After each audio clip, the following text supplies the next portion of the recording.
نداء الحق صوت قد شجاني وبلغني الحقيقة والأمر.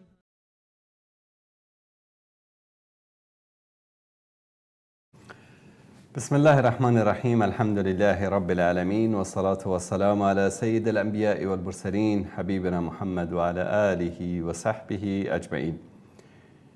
بینندگان عزیز و گرامی، سلام الله علیکم و رحمته و برکاته. در خدمت شما عزیزان و بزرگواران هستیم با قسمت دیگری از برنامه خاص برای شما عزیزان، تماس مستقیم.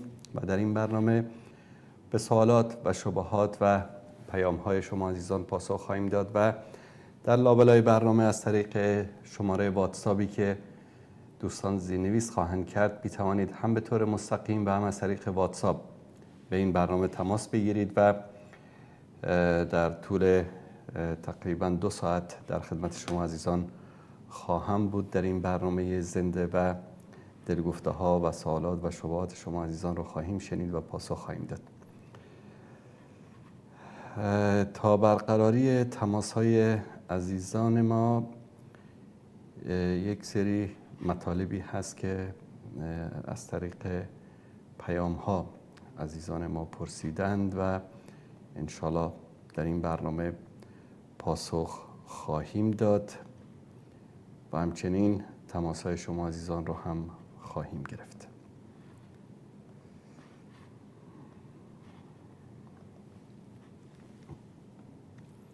بذارید اولین تماس رو بگیریم. بیننده‌ای که تماس گرفتن. سلام علیکم بیننده گرامی، بفرمایید. شانس شما. عزیزانی که از بعضی از مناطق تماس میگیرن. بله بفرمایید. بله السلام علیکم استاد محترم. علیکم السلام و رحمت الله و برکاته. بله بفرمایید. السلام استاد محترم. بله بفرمایید. یک سوال داشتم استاد محترم که اگر یک کسی کار میکنه و به خاطر از او استخاره میکنه در فامیل 3 نفر، اما شخصی که خودش کار میکنه اون شخص هیچ خوابی نمیبینه، ولی شخص دیگه که میکنه و شما خوابای بهتر میبینه. اینا را ما چون به تلویزیون دسترسی ندارم، میخوام از تلفن جواب من بدید. بسیار خوب. بسیار خوب. خواهر گرامی، اولا در مورد استخاره ما یک سری مفاهیم اشتباهی رو در ذهن ما داریم. فکر میکنیم که استخاره کردیم حتما باید ما خواب ببینیم یا کسی دیگری خواب ببیند یا اتفاقی میافتد. اینا اصلا درست نیست. این فکر اصلا غلط است. استخاره کردن یک نوع مشوره کردن و دعا کردن برای الله سبحانه و تعالی است. به این شکل ببینید، وقتی که ما استخاره میکنیم اللهم انی استخیرک بعلمک، ای بارالله من با تو مشوره میکنم، از تو میپرسم به علمی که تو داری، و استقدرک بقدرتک، و به خاطر این قدرت و عظمتی که داری صاحب اختیار تو هستی، و اسألک من فضلک العظیم، و از تو میخوام از فضل عظیم تو. بعد از اون این دعا رو ادامه میدیم فانک تقدر ولا اقدر، تو میتوانی و من نمیتوانم، و تعلم ولا اعلم، تو میدانی و من نمیدانم. تا آخر دعا رو شما کامل میخوانید، وضو میگیرید، 2 رکعت نماز میخوانید، بعد این دعا رو میخوانید و بعد از اون توکل به الله کارتان رو شروع میکنید. به طور مثال شما میخواید استخاره بکنید که آیا مثلا فلان دختر رو به پسرتون بگیرید به ازدواج، یا دخترتان رو به ازدواج کسی در بیارید، یا در فلان کار تجارتی مشارکت بکنید، یا خانه تان رو بفروشید. هر کاری که میخواهید بکنید در زندگی، حتی اگر میخواهید که از خانه خارج بشید برید بازار برای خرید کردن، باید استخاره بکنید. اصحاب رسول الله صلی الله علیه و سلم برای هر کارشان استخاره میکردن. استخاره به این معنی نیست که شما دعا رو خواندید، استخاره کردید، بعد منتظر بمانید که به شما جوابی بیاید. نه، این غلط است. استخاره بکنید، توکل به الله بکنید، کار رو شروع بکنید. اگر این کار در خیر شما بود، الله سبحانه و تعالی برایتان آسان می کند. اما اگر خدای نکرده لا سمح الله این کار در شر بود برای شما، خیر نبود برای شما، الله سبحانه و تعالی به خاطر این دعایی که کردید این را از شما دور می کند. فقط همین قدر. تشکر. زنده باشید. دیگه استاد محترم، ما می تلویزیونی ندای حق چگونه میتونیم به دسترسی پیدا کنیم؟ از طریق یوتیوب. کدام ماهواره؟ از طریق یوتیوب میتونید نگاه بکنید، در ماهواره نیست. زنده باشید. باشه. تشکر از شما.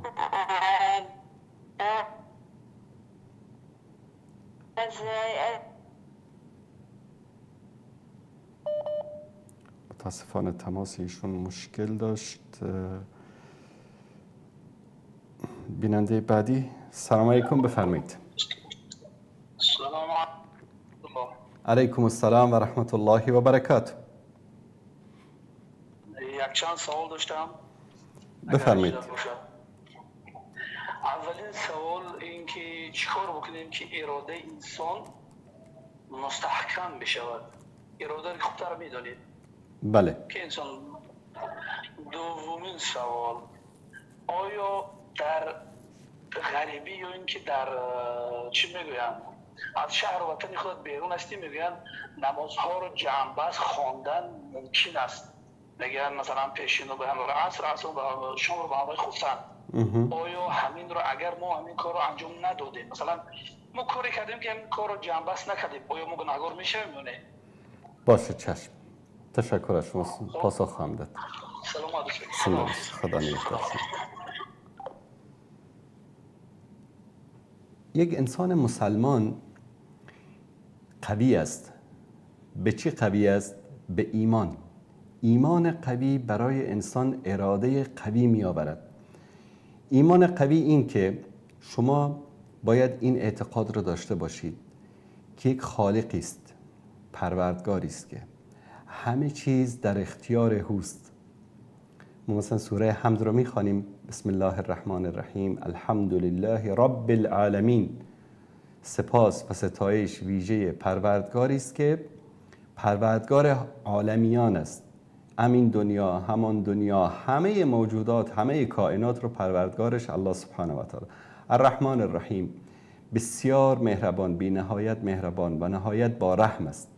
مالک یوم الدین، مالک روز جزاست. ایاک نعبد، تنها تو را میپرستم، و ایاک نستعین، و تنها از تو یاری میخوام. بعد از اون دعا میکنیم اهدنا الصراط المستقیم. ببینید وقتی که شما به این آیات تأمل بکنید، فکر بکنید که شما پروردگاری را میپرستید که مالک همه چیز است، مالک همه کائنات است، هر چی که در خیر شما باشد برای شما آسان میکند و هر چی که شر باشد برای یک مؤمن از شما دور میکند. ایمان قوی برای انسان اراده قوی می آورد. وقتی که انسان ایمانش ضعیف می شود، اراده انسان هم ضعیف می شود. به طور مثال میخواید یک جای برید یک کار بکنید، تجارت بکنید. انسان مؤمن وقتی ایمانش به الله سبحانه و تعالی قوی باشد، به این عقیده است که من اینجا میروم، سعی میکنم، تلاش میکنم، الله سبحانه و تعالی آنچه که رزق و روزی من باشد رو برای من میآورد. اگر در این را شکست خورد، ضرر کرد، چی میگوید؟ میگوید که خواست الله سبحانه و تعالی بوده است، حتما خیری در این نهفته است. من یک حدیثی رو برای شما بیارم که این حدیث واقعا اگر به این حدیث فکر بکنید اراده شما رو قوی میکند. رسول الله صلی الله علیه و آله و سلم میفرمایند عجبا لامر المؤمن، تعجب میکنم از کار مؤمن، از عملکرد مؤمن، از زندگی یک مؤمن. ان امره كله له خیر، هر اتفاقی که برای او میافتد خیر است برای او.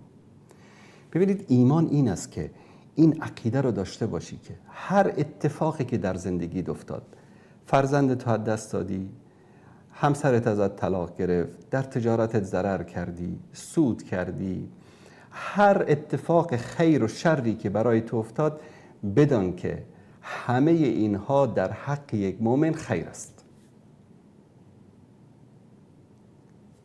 چرا سوره کهف رو ما همیشه میخوانیم روزهای جمعه؟ رسول الله صلی الله علیه و سلم فرمودن که بخوانید. داستان‌های زیادی در این سوره است، درس‌های زیادی. یکی از درس‌ها این است که یک کودکی است، خضر علیه السلام میاد این رو میکشه. موسی علیه السلام اعتراض میکنه.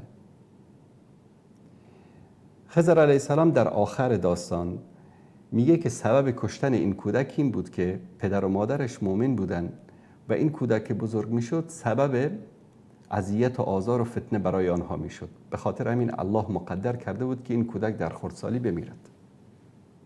ببینید در ظاهر قضیه کسی کودکش را دست بده فکر میکنه که شر است، اما الله سبحانه و تعالی در این کار خیری نهفته است.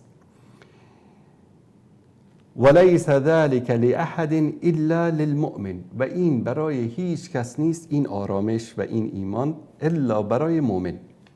اذا اصابته سراء شکر، اگر یک کار خوب براش اتفاق افتاد میگه الحمدلله، شکر خدا رو میکنه.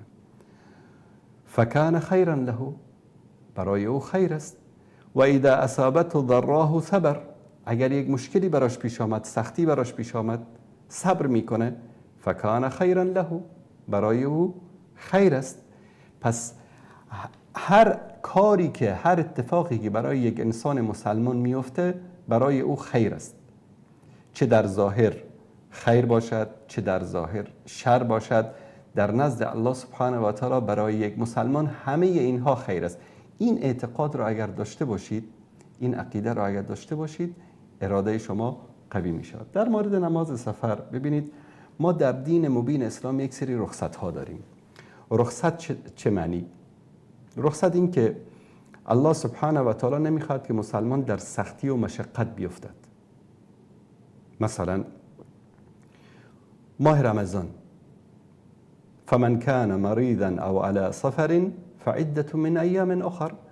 در ماه رمضان یک کار پیش آمد، سفر کردید. الله سبحانه و تعالی دوست ندارد که شما در ماه رمضان سفر کردید، گرسنه شدید، تشنه شدید، روزه بگیرید. میگه که اگر که نمیتوانی روزه بگیری، روزتو بخور. 2 روز 3 روز روزتو خوردی، 1 روز روزتو خوردی در اثناء سفر، وقتی که از سفر برگشتی، ماه رمضان تمام شد، ایام عید تمام شد، دوباره همون 1 روز 2 روز 3 روزی که خوردی رو بگیر. الله سبحانه و تعالی سختی و مشکلات نمیخواد برای ما. در سفر مثلا من از اینجا میخوام برم، مثلا از دوشنبه میخوام برم، مثلا فکر کنید یک شهر دیگری، خوجند مثلا. در بین راه اتوبوس در هر مسجدی در هر جایی نمی ایستد. وقت نماز ظهر در یک جایی برای غذا خوردن می ایستد. اینجا من از رخصت استفاده می کنم، نماز ظهر و عصر رو 2 رکعت، نماز 4 رکعتی رو 2 رکعت، 2 رکعت ظهر 2 رکعت عصر، این رو میگن جمع و قصر. اول ظهر رو میخوانم، بعد عصر رو میخوانم، چون شاید اتوبوس در وقت نماز عصر در جای دیگری متوقف نشود و نماز قضا شود. خاصتا در بعضی از کشورها راننده اتوبوس مسلمان نیست، اصلا در این شهر مثلا شهر مسلمانان نیست، مسجدی وجود ندارد. در هر جایی که شما فرصتی پیدا کردید 2 نماز رو با هم میخوانید، خودتون رو راحت میکنید از اینکه نماز قضا شود. این رخصت رو الله سبحانه و تعالی برای ما قرار داده است که نمازها رو جمع و قصر بخوانیم. اما در یک مثلا با هواپیما رفتید، از دوشنبه رفتید به خوجند، صبح ساعت 8 حرکت کردید، مثلا ساعت 10 اونجا رسیدید. از هواپیما پیاده شدید، در شهر مسجد هست، جای نماز هست. بهترش این است که نمازها رو با جماعت در مسجد بخوانید، هیچ اشکالی ندارد. برید 4 رکعت پشت امام نماز رو به جماعت بخوانید، کسی من نکرده است. ثواب جماعت رو هم گرفتید، ثواب نماز رو هم گرفتید. اما وقتی که عذر داشته باشید، وقتی که در اثناء راه باشید، می توانید که جمع و قصر بکنید. حتی اگر در همان شهر هم، بعضی از علما میگن در همان شهر هم نماز ظهر رو خواندید در یک مسجدی، 4 رکعت پشت امام خواندید، می توانید که بعد از اینکه نماز ظهر تمام شد، امام سلام داد، بلند شوید 2 رکعت نماز عصر رو هم بخوانید قصر و برید پی کارتون. دیگه لازم نیست که برای نماز عصر هم برید در مسجد. اینا رخصت هاست و رسول الله صلی الله علیه و آله و سلم در حدیث صحیح میفرمایند که الله سبحانه و تعالی دوست دارد که بندگان رخصت ها را بگیرند. این مثل یک هدیه میماند از جانب الله سبحانه و تعالی. مثلا در محل کارتان صاحب کار شما ولله مثل الاعلی به شما یک هدیه میداد، اگر شما این هدیه را قبول نکنید ناراحت میشود از شما، درست است؟ پس بهتر این است که انسان بنابر حدیث رسول الله صلی الله علیه و سلم رخصت ها را بگیرد. مثلا در یک سفری بودن رسول الله صلی الله علیه و سلم، ماه رمضان بود، یا متوجه شدن که در یک جای برای استراحت متوقف کرده بودن، تعدادی از مردم جمع هستن بالای سر یک نفر، رفتن اونجا دیدن که یک نفر غش کرده افتاده همینطور. پرسیدن چی گپ است، چی شده این رو؟ گفتن روزه گرفته. فرمودن که روزه گرفتن در سفر کار نیکویی نیست. روزه گرفتن در سفر مادامی که مشقت باشد، مشکلات باشد، کار نیکویی نیست. شما یک سفر زمینی میرید، از یک شهر به یک شهر دیگر 6 ساعت 7 ساعت داخل اتوبوس هستید، هوام گرم است، در اون صورت می توانید از رخصت استفاده کنید و روزه تان را بخورید. اما یک نفر دیگری است مثلا از شهر خودش می رود به یک شهر دیگه با هواپیما، بعد از سحری مثلا سحری رو در خانه کرده، می رود فاصله مثلا با هواپیما 1 ساعت است، می رود بعد از 1 ساعت در شهر دیگری پیاده می شود، اونجا هم کاربار زیادی ندارد به خاطر مثلا یک کاری رفته است، نیم ساعت کارش رو تمام میکنه، بعد میره در یک هتلی مثلا استراحت میکنه.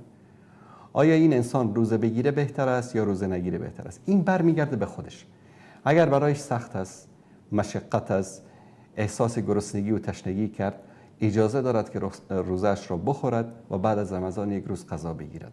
اما نه، احساس کرد که هیچ سختی نیست، احساس گرسنگی و تشنگی هم نکرده، وضعیتش نرمال است، اگر روزه گرفتم اشکالی ندارد، روزش قبول است و میتواند که روزه بگیرد. 1 روز باشد، 2 روز باشد در سفر، وقتی که مشقت و سختی برای او وجود نداشته باشد.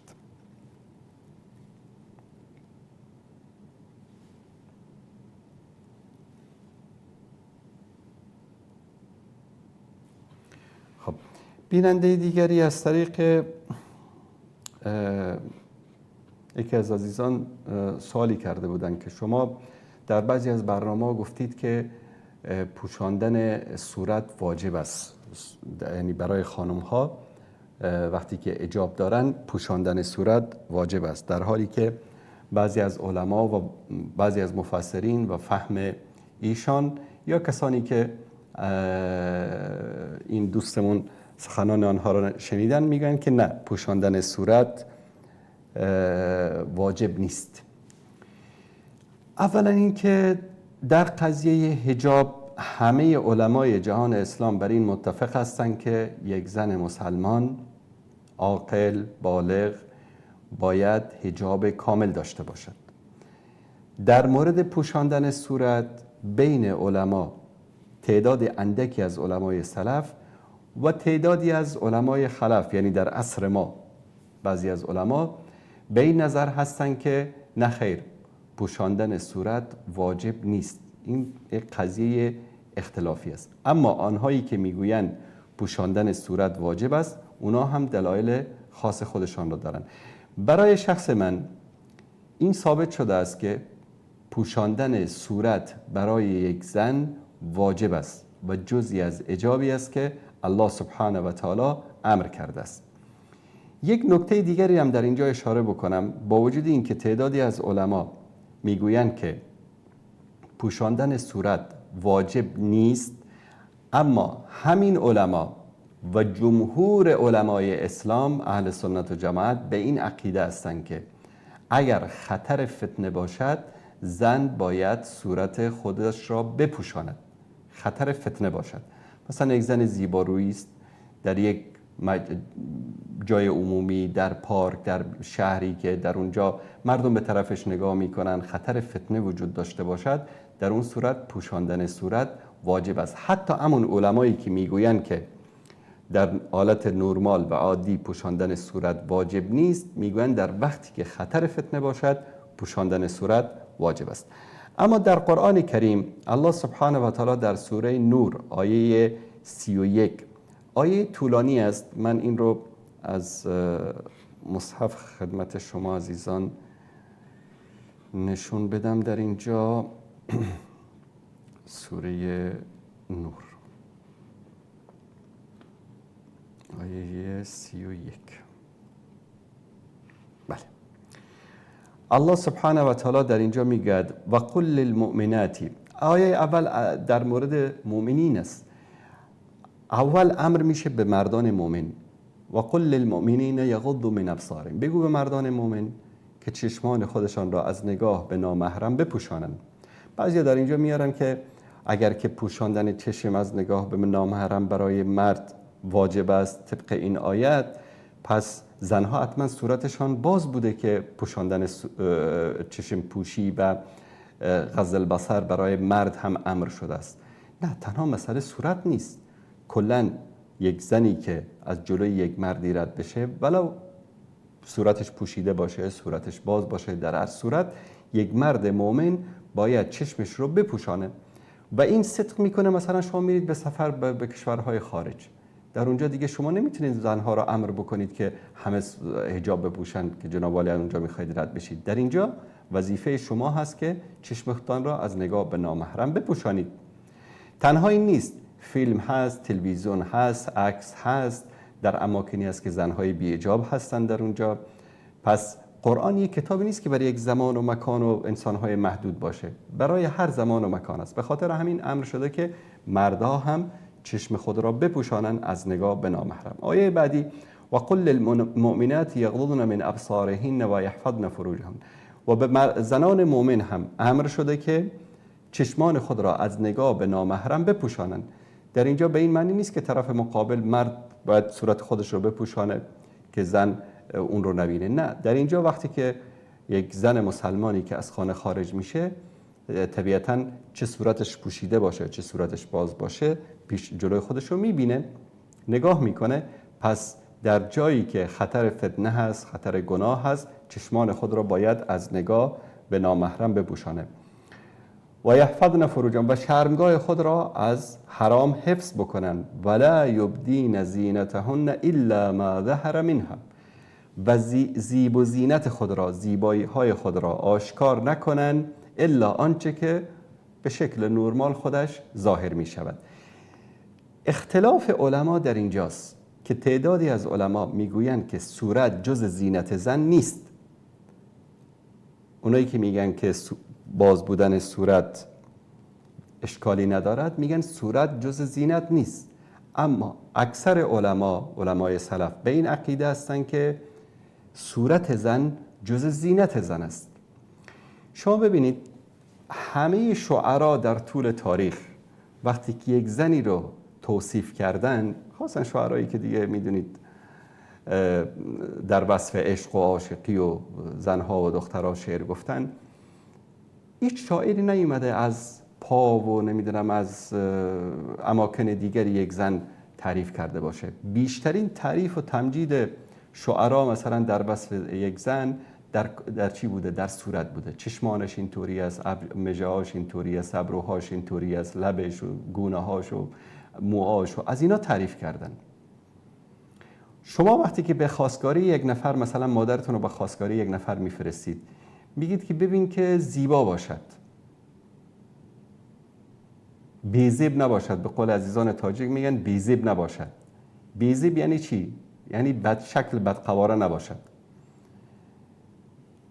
الان برای شما زیبایی یک زنی که میخواید از او خواستگاری بکنید، منظور از زیبایی کجاست؟ پاهاش هست؟ کمرش هست؟ بازوهاش هست؟ نه، طبیعتا صورت هست. زیبایی یک زن مختصر میشه در صورتش. اکثر کسانی که میگن فلانی زیباست، منظورش این است که صورتش زیباست. به همین دلیل اینجا اختلافی که در بین علما هست در تفسیر این است ولا یبدین زینتهن، زینت خود را آشکار نکنند. پس زینت یک زن در قدم اول چی است؟ صورتش است که نباید صورت خود را آشکار بکند. رسول الله صلی الله علیه و آله و سلم در یک حدیث صحیح که بخاری و مسلم روایت کرده است می‌فرمایند که العینان تزنیان و زناهما النظر. چشمها زنا میکنن و زنای چشم چی است؟ نگاه کردن. یک مردی که نگاه میکنه به یک زن، اول به کجاش نگاه میکنه؟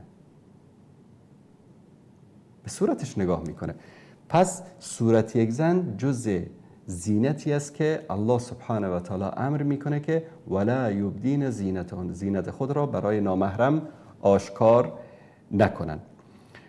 و در ادامه آیه الله سبحانه و تعالی در اینجا میفرماید ولا یبدین زینتهن الا ما ظهر منها، الا آنچه که آشکار شده است. ابن مسعود میگه آنچه که آشکار میشود گوشه ای از لباس است، قد است، چیزی است که انسان در او اختیار ندارد. ما ظهر منها، نگفته ما اظهرن منها، چیزی که خودشان آشکار کردن. ما ظهر منها یعنی چیزی که به شکل نرمال خودش آشکار میشه. ولیضربن بخمورهن علی جیوبهن، و بیاندازند گوشه ای از این چادر خود را به گردنشان. ببینید این قسمت رو در الان یک طریقه‌ای که در تاجیکستان امر میکنن که زنها باید اینطوری این روسری رو میگیرن پشت سر میبندن، این دقیقاً عادتی است که در زمان مشرکین بود. زنان مشرکین روسری رو میگرفتن پشت سرشون میانداختن.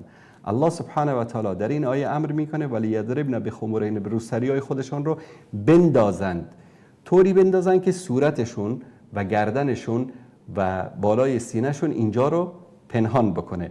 ولا یبدین زینتهن الا، و این زینت خود را، زیب و زینت خود را، و گفتیم که صورت بزرگترین زینت است برای یک زن، آشکار نکنن الا لبعولتهن، مگر برای همسرانشان، او آبائهن، یا برای پدرانشان، او آباء بعولتهن، یا پدر شوهرشون، او ابنائهن، یا فرزندانشون، او ابناء بعولتهن، یا فرزندان همسرشون که از زن دیگرش باشه، او اخوانهن، یا برادرانشون، او بنی اخوانهن، یا برادرزادهاشون، او بنی اخواتهن، یا خواهرزادهاشون، او نسائهن، او ما ملکت ایمانهن، یا زنها و یا کنیزهایی که دارن، او التابعین غیر اولی الاربة من الرجال، یا مردهایی که کسایی که هنوز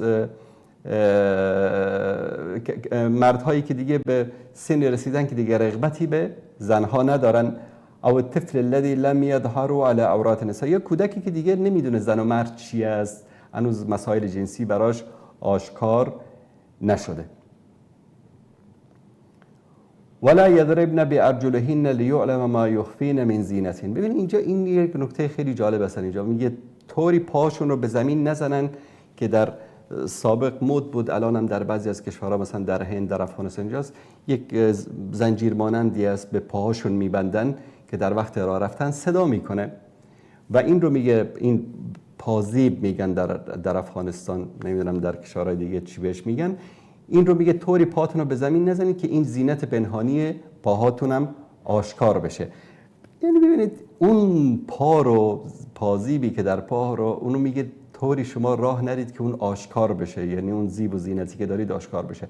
بعد چی میگن بعضیا؟ میگن نه، صورت باز باشه اما پازیبش رو پنهان بکنه. واقعا یک حرف عجیبی است. تا آخر این آیه که در این مورد الله سبحانه و تعالی میفرماید. و همچنین در مورد این مسئله ما یک آیه دیگری هم داریم که خدمت شما عزیزان در اینجا بیان میکنیم. ابن عباس رضی الله تعالی عنه یا رضی الله تعالی عنهما وقتی که این آیه را تفسیر میکنه میگه که امر الله نساء المؤمنین اذا خرجن من بیوتهن فی حاجة ان یغطین وجوههن من فوق رؤوسهن بالجلابیب. میگه که در این آیه رو الله سبحانه و تعالی امر کرده زنان مؤمن رو که وقتی که از خانه خارج میشن برای یک نیازی بپوشانند صورت خود را از بالای سر تا پایین با جلباب، یعنی یک به اصطلاح پوشش کاملی از فرق سر تا پا باشه که در تفسیر طبری جلد 19 صفحه 181 این رو ذکر کرده. آیه دیگری رو ما در قرآن کریم داریم که الله سبحانه و تعالی میفرماید که و اذا سألتموهن متاعا فاسألوهن من وراء الحجاب. وقتی که از همسران پیامبر چیزی میخواهید از پشت حجاب بخواهید. بعضی از انسان ها چی میگن در این زمانه؟ میگن که بابا شما ملا چقدر دلاتون خراب است، شما دلاتون مریض است، ما که به هر زنی به دید بد نگاه نمی کنیم، ما قلب هامون پاک است. الله سبحانه و تعالی در این آیه پاکترین زنها و پاکترین مردها رو مخاطب قرار میده که ای صحابه پیامبر، وقتی از همسران پیامبر چیزی میخواهید از پشت پرده بخواهید. الان شما در این زمان آیا زنی وجود دارد که از همسران پیامبر پاکتر باشند که پاکیشان در قرآن ثابت شده؟ و آیا مردانی هستند که از اصحاب پیامبر پاکتر باشند که پاکیشان در قرآن ثابت شده؟ بعد بگید که والا دل ما پاک است، هیچ مشکلی نداره. مثلا در یک خانه طرف ازدواج کرده، با همسرش زندگی میکنه، برادرش هم میاد در همان خانه سر سفره میشینن، تو خونه مینشینن، با هم حرف میزنن، میگن، میخندن، غذا میخورن، میگن دلهای ما پاک است. یعنی دلهای شما از دلهای همسران رسول الله صلی الله علیه و سلم و دلهای صحابه هم پاکتر است؟ قانون الهی برای همه است. وقتی که یک صحابی از همسر پیامبر چیزی میخواد، از یک تفسیر عجیبی از یک احمقی دیدم در یک جا چی میگه، این آیه فقط مختص همسران پیامبر است. پس اگر اینطوری باشه، شأن و نزول آیات رو ببینید، هر آیه مخصوص یک کسی نازل شده، خلاص ما امروز به احکام قرآن عمل نکنیم چون این آیه مخصوص فلان کسی است، برای فلان شخص نازل شده. و در مورد ولا یبدین زینتهن الا ما ظهر منها، در تفسیر طبری جلد 18 صفحه 94 ابن مسعود چه تفسیر میکنه؟ از زینت ظاهره ای ثیاب، میگه زینتی که ظاهر میشه چی است؟ لباس است. او لیس الوجه والکفین کما یدعی البعض. و منظور از زینت در اینجا که زینتی که آشکار میشه صورت و دو دست نیست، طوری که بعضیا این رو چیکار میکنن؟ تفسیر میکنن. حدیث دیگری در ابو داود که البانی رحمت الله علیه صحیح میدانه، حدیث ام سلمه است که میگه لما نزلت هذه الآیه یدنین علیهن من جلابیبهن، که بندازن. یدنین این خودش در اینجا جای تأمل است. یدنین چیزی که از بالا به پایین انداخته میشه.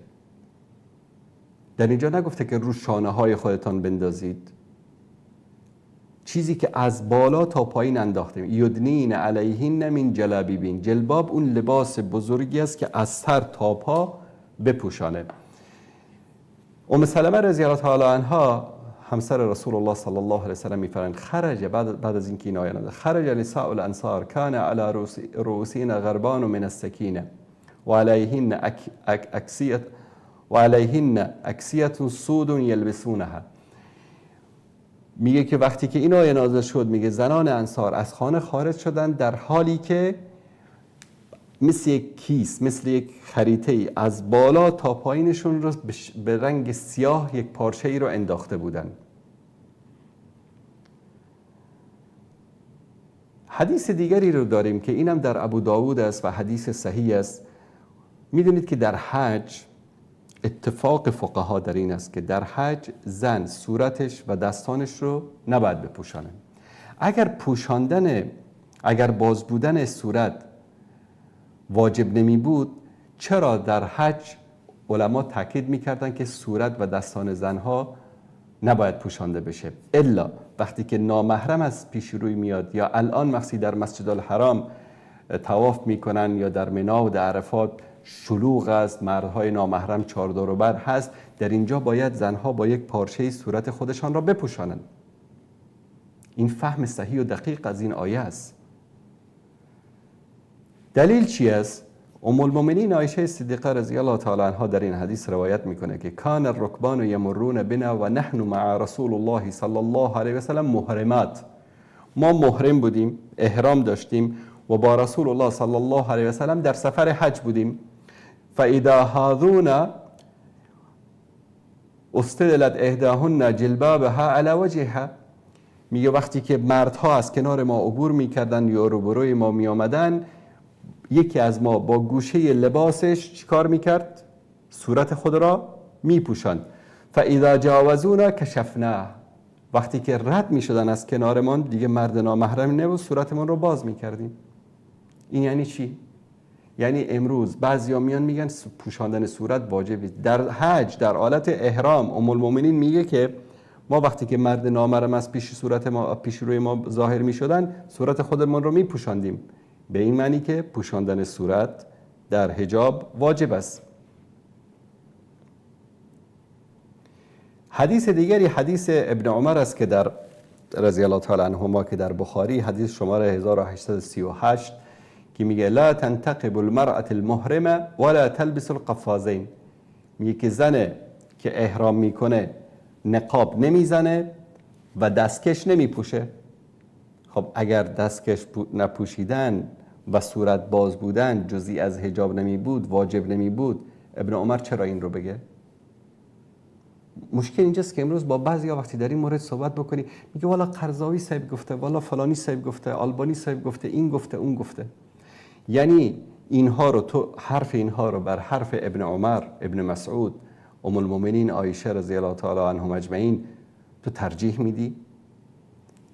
یک مسئله دیگری که در اینجا وجود داره این است دوستان عزیز که چطور امکان داره در این زمان ببینید این مشکل است و فلان است و این است و اون است. امروز خیلی از مسائل دینی وجود داره که در جامعه عام شده. ربا عام است. امروز اگر به کسی بگی سود نگیر، سود نخور، سود نده، که انو یک چیز عجیب بهش گفتی. چرا؟ همه بانک‌ها سود میدن، همه مردم سود میخورن. عام شده. بی‌حجابی هم امروز عام شده در بین مردم. این به این معنی نیست که ما احکام الهی رو تغییر بدیم. چون همه سود میگیرن، سود میدن، ما بیایم آیاتی که در مورد ربا و سود است این رو الغا بکنیم. چون همه زنها صورتشون باز هست، بی حجاب هستن، ما بیایم بگیم که والا اشکالی ندارد. من در یک مطلب تاریخی خوندم میگن در زمان سلطان عبدالحمید، یعنی چیزی در حدود 130 سال پیش، میگه شیخ الاسلام یا مفتی استانبول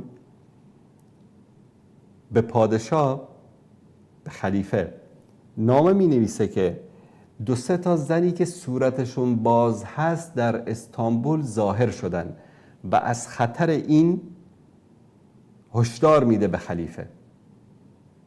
یعنی در همان استانبولی که امروز شاید در بین مثلا 100 تا زن بی حجاب شما یک زن با حجاب ببینید، در اون زمان در بین کل شهر استانبول 2 تا 3 تا زن بی حجاب که صورتشون باز بوده ظاهر شده بودن.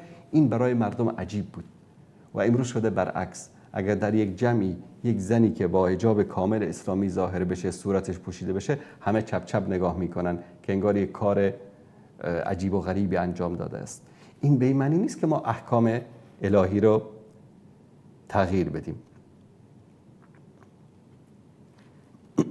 آیه دیگر در سوره احزاب است. الله سبحانه و تعالی میفرماید یا ایها النبی قل لازواجک و بناتک و نساء المؤمنین، ای پیامبر بگو به همسرانت و دخترانت و به زنان مؤمن یدنین علیهن من جلابیبهن.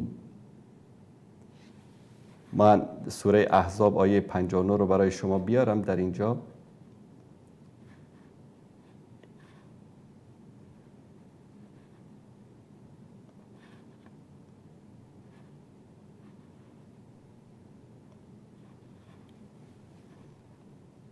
این است: یا ایها النبی قل لازواجک و بناتک و نساء المؤمنین یدنین علیهن من جلابیبهن. بگو ای پیامبر، ای محمد صلی الله علیه وسلم، به همسرانت و دخترانت و زنان مؤمن بگو که چادرهای خود را بر خودشان بیاندازن. یدنین یک چیزی که از بالا به پایین انداخته میشه، من اعلا الی ادنا انداخته میشه، که با آن سر و صورت و سینه هایشان رو کاملا بپوشانند. ذلک ادنا ان یعرفن فلا یؤذین. این مناسب است تا شناخته شوند، پس مورد آزار قرار نگیرند. در احکام ملک الیمین یا کنیز اگر دیده باشین که کنیز میتونه که صورتش باز باشه، این جزء احکام متعلق به کنیز است.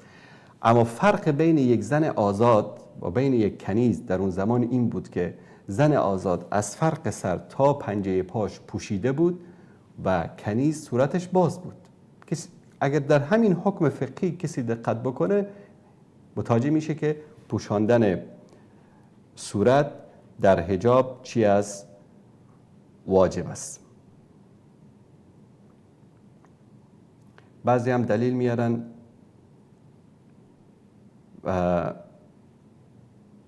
یک حدیث دیگری هم هست، تفسیر دیگری در مورد همین آیه 59 سوره احزاب که ابن عباس رضی الله تعالی عنه میفرماد که امر الله نساء المؤمنین اذا خرجن من بیوتهن فی حاجة ان یغطین وجوههن من فوق رؤوسهن بالجلابیب و یبدین عینا واحدا. میگه که از بالای سر تا پایین پا خودشون رو، صورتشون رو بپوشانن و در وقت ضرورت یک چشم خودشون رو آشکار بکنن رو برای دیدن راه، برای خریدن چیزی، برای دیدن یک شیئی که میخوان بخرن. و این تفسیر صحابی حکم حدیث مرفوع به رسول الله صلی الله علیه و سلم رو داره. صحابی تفسیر این آیه رو از پیامبر صلی الله علیه و سلم شنیده، در اون عصر زندگی کرده، با چشم خودش دیده، از پیش خودش که نمیاد حکمی رو صادر بکنه.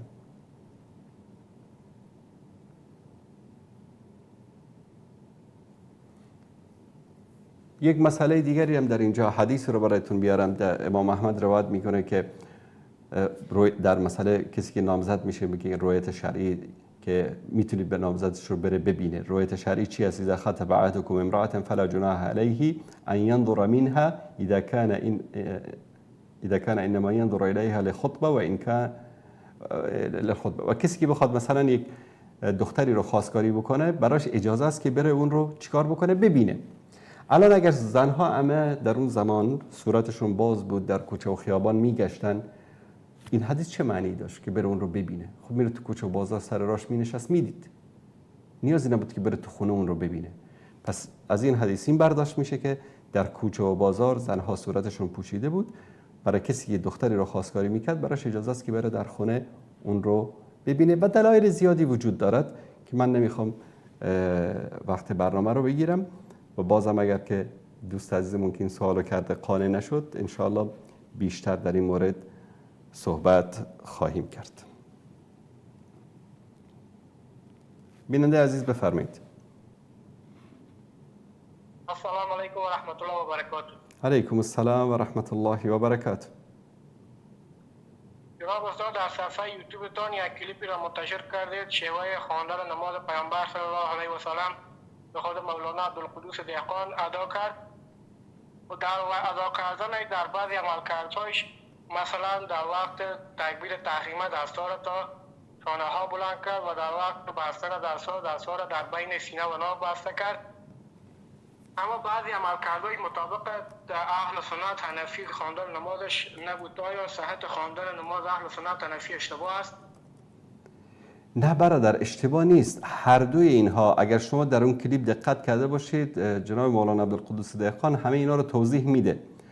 احادیثی است که پیامبر صلی الله علیه و سلم دستشون رو زیر ناف بستن، سر ناف بستن، بالای ناف بستن، بالای سینه بستن، یعنی همه اینا روایت شده. این به این معنی است که دستت رو کجا ببندی زیاد اهمیتی ندارد، مهم بستن دست است. چه اینگونه روی سینه باشد، بالای ناف باشد، زیر ناف باشد، روی ناف باشد، همه اینها روایت شده است از پیامبر صلی الله علیه و سلم. و در مورد بالا کردن دستها در تکبیر اینم حذو المنکبین هم از پیامبر صلی الله علیه و سلم روایت شده، تا نرمه گوش هم روایت شده و همه اینها به این معنی است برادر عزیز که شما دستتان رو تا اینجا بالا کردید، تا اینجا بالا کردید، تا اینجا بالا کردید، همه اینا درست است. و در وقتی که بر رکوع می رود بازم الله اکبر گفته دستا را تا سر شانه ها بلند کرد بر رکوع رفت و این طریقش در اهل سنت حنفی وجود ندارد. ببینید ما در صحیح بخاری، من یک لحظه برای شما اینجا بیارم، در صحیح بخاری بابی داریم یدین فی صحیح البخاری. صحیح بخاری رو قبول دارید نه؟ بله. در صحیح بخاری ما بابی داریم بله، باب رفع الیدین و اذا کبر و اذا رکع و اذا رفع. دوستان عزیز اگر نشون بدن در این کتاب فتح الباری شرح صحیح بخاری از امام ابن حجر اسقلانی، احمد ابن علی ابن حجر الاسقلانی، من شرحش هم کامل برای شما آوردم. حدیث شماره 705 از اخبرنا عبدالله قال اخبرنا یونس عن زهری اخبرنا صالح بن عبدالله عن عبدالله ابن عمر رضی الله تعالی عنهما قال رأیت رسول الله صلی الله علیه وسلم، رسول الله صلی الله علیه وسلم را دیدم اذا قام فی الصلاة رفع یدیه، وقتی که نماز استاد میشد دستانش رو چی میکرد؟ بالا میکرد. حتی یکون حذو المنکبین، تا اینجا بلند میکرد، تا شانه هایش. درست است؟ و کان یفعل ذلك حین یکبر للرکوع، و این را در وقتی که به رکوع میرفت هم انجام میداد. و یفعل ذلك اذا رفع رأسه من رکوع، وقتی که از رکوع هم بلند میشد این را انجام میداد. و یقول سمع الله لمن حمده ولا یفعل ذلك فی السجود، و در سجده این کار را نمیکرد. این حدیث صحیح در بخاری از عبدالله ابن عمر رضی الله تعالی عنهما از رسول الله صلی الله علیه و سلم روایت شده که میگه که من دیدم که رسول الله صلی الله علیه و سلم این گونه تکبیر میگفتن. ببینید ما یک چیزی رو ببینید بعضی از علمای احناف میگن این در شروع نماز خواندن بوده است رفع الیدین. شما در حاشیه ابن عابدین کتب فقهی احناف هم ببینید در اونجا ذکر شده است، میگن که این در شروع نماز بوده است و بعداً منسوخ شده است و این حرف صحیح و دقیق نیست.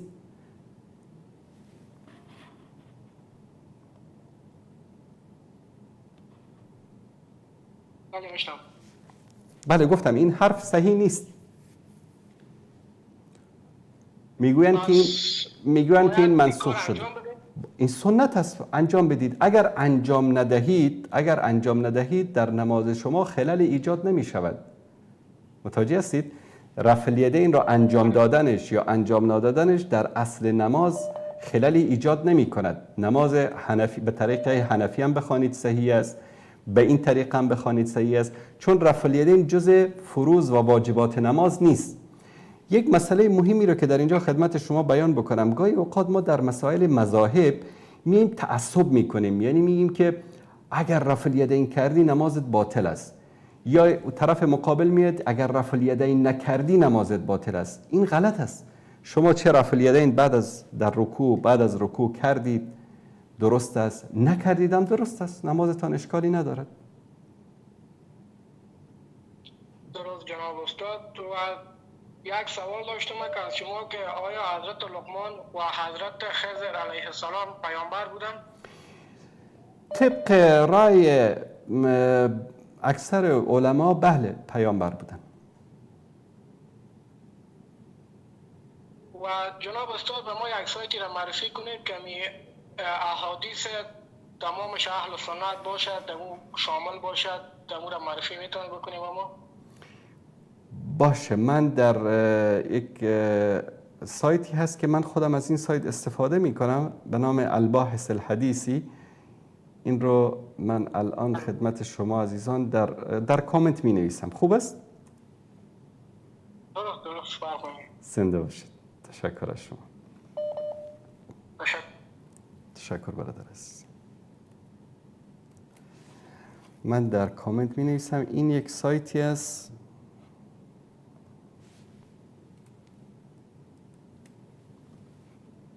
بله، این سایت خیلی جالب است. مثلا این الباحث الحدیثی، شما هر حدیثی رو که بخواید در اینجا می توانید جستجو بکنید. مثلا همین حدیث رفع الیدین رو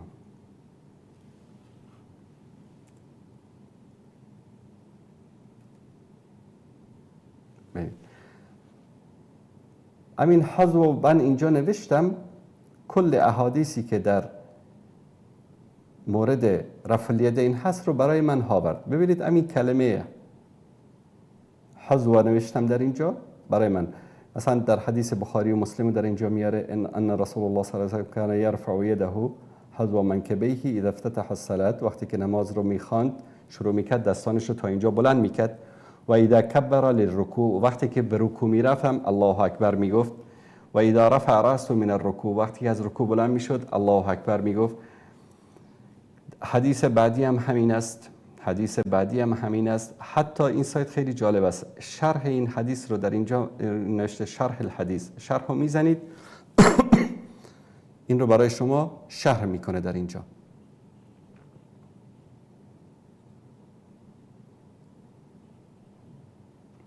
هر کلمه ای رو که در اینجا بنویسید برای شما، مثلا یک کلمه ای رو می نویسیم المدینه، مثلا می نویسیم، ببینید همون ثانیه، یعنی یک ثانیه هم طول نمی کشه، احادیثی که در اون کلمه مدینه ذکر شده. مثلا مکه می نویسیم، احادیثی که در اون مکه ذکر شده.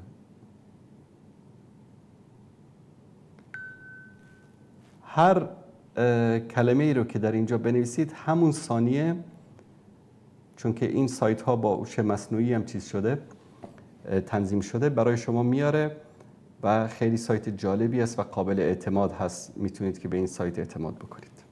تشکر میکنم دوستان عزیز. بیننده راوی بفرمایید. سلام علیکم. دوست عزیز لطفاً صدای گیرنده رو ببندید. و خیلی سایت جالبی است و قابل اعتماد من مجبورم صدای شما رو قطع بکنم دوست عزیز. عزیزانی که تماسشون برقرار میشه لطفاً صدای گیرنده رو ببندید. بله سلام علیکم، بفرمایید. سلام علیکم و رحمت الله و برکاته استاد عزیز. علیکم السلام و رحمت الله و برکاته. سوالم در مورد اینه که کتب اهل سنت رو تو اینترنت یا اینکه شبکه‌های مجازی چجوری پیدا بکنیم؟ بله، سایت های جالبی هست، من برای شما معرفی میکنم. مثلا یک سایتی هست به نام اسلام هاوس. با این سایت آشنا هستید؟ نه. خب دوستان عزیز به صفحه تلویزیونتون نگاه بکنید. یک سایتی هست به نام سایت اسلام هاوس. من این رو بله اسلام هاوس، بله من این رو کامنت میکنم خدمت شما عزیزان. اینجا کامنت کردم سایت اسلام هاوس. این سایت میشه اونجا بنویسید؟ نوشتم. این سایت بله این سایت جالبیش در این است بله که 131 زبان به 131 زبان شما کتب اهل سنت را می توانید در این سایت دریافت بکنید. مثلا انگلیسی،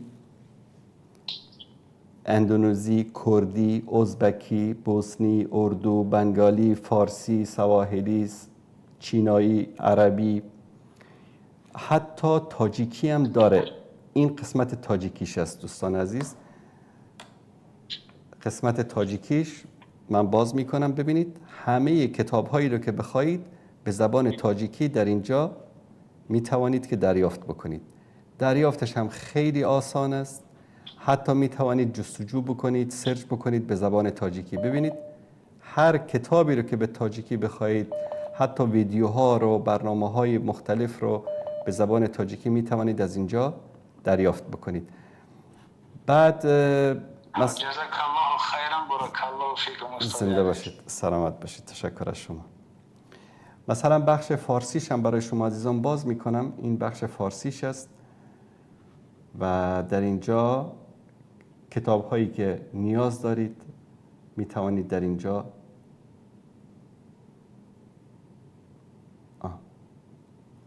خیلی یک جستجوی خیلی خوبم داره در اینجا. مثلا در این بالا نگاه کنید، در اینجا مثلا بنویسید با کیبورد فارسی بنویسید نماز.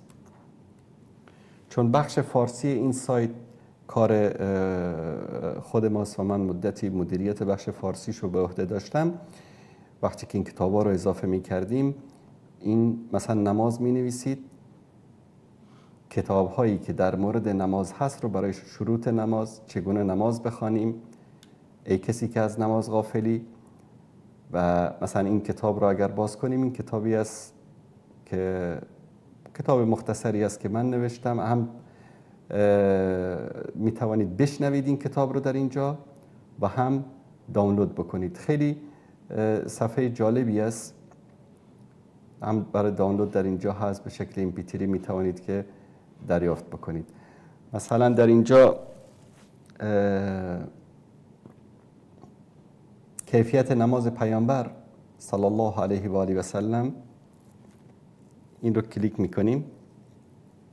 بله، در اینجا این کتاب رو برای شما میاره، می توانید که این رو دانلود بکنید و همین کتاب رو می توانید به زبانهای دیگر، مثلا پشتو، هلندی، دانمارکی، روسی، گرجستانی، هندی، لهستانی، ترکی، به هر زبانی که بخواید می توانید این کتاب ها رو شما در اونجا دریافت بکنید. حتی زبان روسی هم داره، زبان های مختلف. شما می توانید کتاب هایی رو که دوست دارید در اینجا دریافت بکنید. مثلا این قسمت زبان روسی شد، مثلا در بخش زبان روسی بیش از 1329 کتاب هست در اینجا.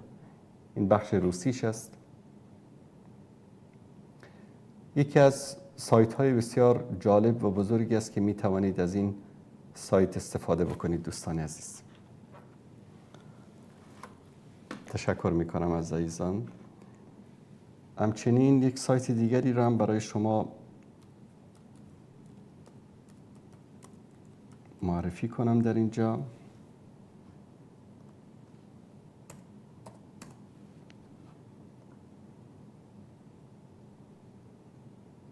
خدا کنه که این سایت هم باز بشه.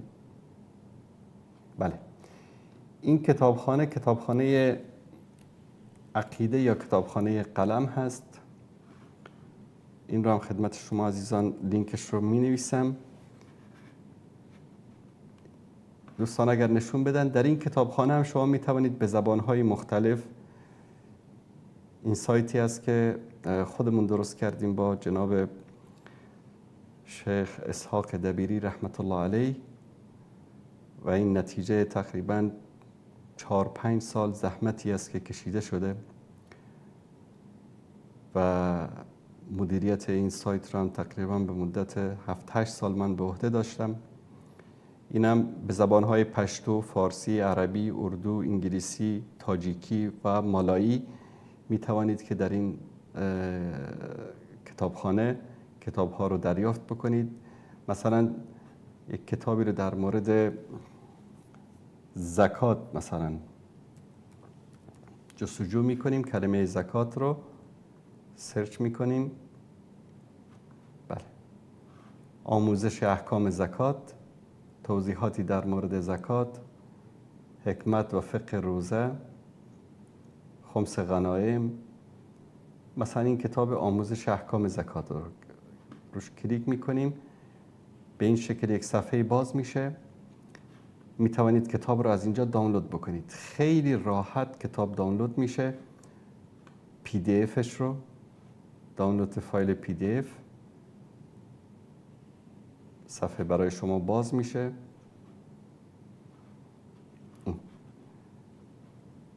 در مورد زکات خیلی واضح و آشکار همه مسائل رو در اینجا توضیح داده است. تشکر میکنم دوستان عزیز. حتی تفاسیر قرآن کریم رو هم شما میتوانید از اینجا، مثلا کلمه دوستان نشون بدن اینجا رو، مثلا کلمه تفسیر رو می نویسیم، سرچ میکنیم، تفاسیر اهل سنت رو همه رو میتوانید از اینجا دریافت بکنید. تفسیر نور، تفسیر میسر، تفسیر کوثر، تفسیر احسن الکلام، تفسیر کابلی، تفسیر آیت الکرسی، تفسیر معارف القرآن، تفسیر جلالین، تفسیر انوار القرآن. هر تفسیری رو که بخواید میتوانید از اینجا تقریبا حدود 7 صفحه، یعنی بیش از تقریبا شاید چیزی در حدود 100 تا تفسیر در اینجا شما میتوانید پیدا بکنید. تشکر میکنم از دوستان عزیز.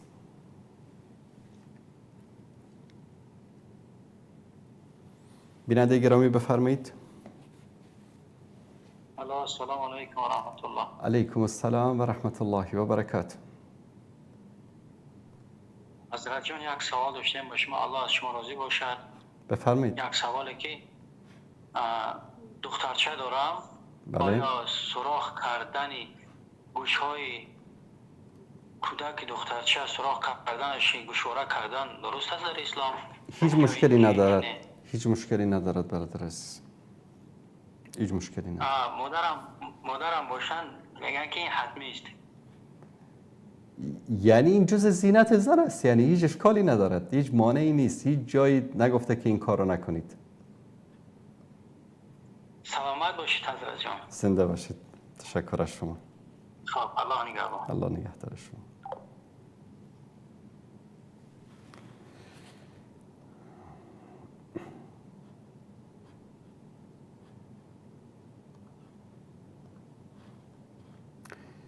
دوستان عزیز، یک برادری پیام فرستاده بود که دختر خانومی هستند در افغانستان، خلاصه کلیپ از ایشان نشر شده در مورد اینکه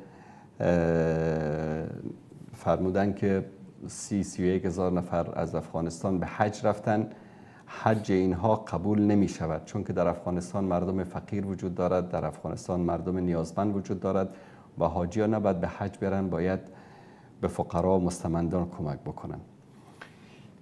دوستان عزیز، اولا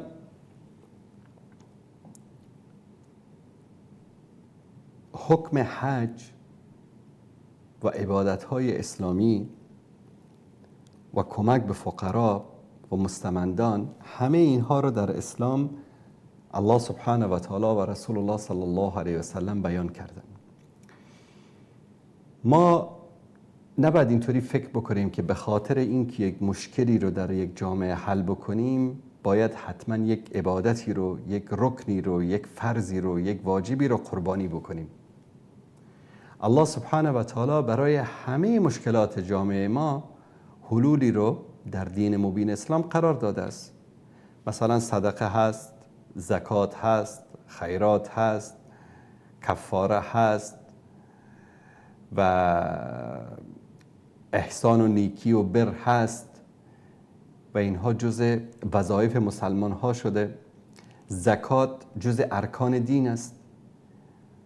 این خواهر ما به جای اینکه بیان مردم رو از حج منع بکنن، مردم رو تشویق به زکات دادن بکنن. امروز من یقین دارم اگر ثروتمندان تاجیکستان هر سال زکات خود را به فقرا و مستمندان بدهند، در تاجیکستان هیچ فقیری نخواهد ماند. اگر ثروتمندان افغانستان هر سال زکات خود را به فقرا و مستمندان بدهند، در افغانستان هیچ فقیری نخواهد ماند. ما به جای اینکه بیاییم مردم را از حج منع بکنیم که یک عبادت هست، چرا مردم رو تشویق به عبادت دیگری نکنیم که مشکلات جامعه ما را، مشکلات اجتماعی ما را حل می کند؟ این یک نوع امخانی و همگرایی با ملحدین و با دشمنان دین است که ما مردم را از یک عبادتی منع بکنیم به خاطر اینکه بالا در جامعه فقیر وجود دارد. اگر ثروتمندان جامعه ما درد فقرا رو درک بکنن، نیازی نیست که ما مردم را از حج منع بکنیم. وانگهی باور کنید که بیشتر همینایی که به فقرا و مستمندان کمک میکنن همینایی هستن که به بقیه عبادات و شعائر دین پایبند هستن. همون حاجی که به حج میره ببینید که همون است که به فقرا و مستمندان هم کمک میکنه. حج جز ارکان دین است خواهر گرامی. الله سبحانه و تعالی میفرماید که ولله علی الناس حج البیت من استطاع الیه سبیلا. الله سبحانه و تعالی واجب کرده از حج بیت الله را برای کسانی که استطاعت دارن. نگفته که شما مثل نماز حتما باید در هر صورتی برید حج. مثلا در نماز مریض هستی باید نماز بخوانی، نشسته نماز بخوان، نمیتوانی بخواب نماز بخوان، نمیتوانی دراز بکش با اشاره نماز بخوان. المهم نمازت رو بخوان. در هیچ صورتی الا کسی که بیهوش باشه، حواسش عقلش سر جاش نباشه، در هیچ حالت دیگری نماز. آب نیست تیمم بکن. اما در مورد حج گفته من استطاع الیه سبیلا، کسی که استطاعتشو داره، استطاعت هم بدنی و هم مالی، یعنی زکاتش رو داده است، خرج و مصارف خانوادهش رو داده است، حتی بعضی از علما میگن تا 1 سال خرج خانوادهش رو داشته باشه، بعد از اون اینو بهش میگن استطاعت حج رفتن رو داره بره حج. وانگهی حج که از بناهای اسلام است. رسول الله صلی الله علیه و سلم میفرمایند بنی الاسلام علی 5، اسلام بر 5 بنا استوار است: شهادت ان لا اله الا الله و ان محمد رسول الله و اقامت الصلاة و ایتاء الزکات و صوم رمضان و حج البیت من استطاع الیه سبیلا. حج بیت الله الحرام جز ارکان دین است. دین ما یک دین کامل است خواهر گرامی و همه کسانی که این شبهه در ذهنشان هست. در دین ما اگر زکات داده شود، اگر صدقات داده شود، اگر هر کس وظیفه انسانی و ایمانی خودش را انجام بدهد، در جامعه فقیر و مستمند و بی‌بضاعتی نمیماند که ما مجبور شیم مردم رو بگیم حج نروید، به فقرا کمک بکنید. اما یک مسئله دیگری که همه علمای جهان اسلام بر او اتفاق نظر دارند این است که حج 1 بار، عمره هم 1 بار. رسول الله صلی الله علیه و سلم 1 عمره کردن، 1 حج کردن.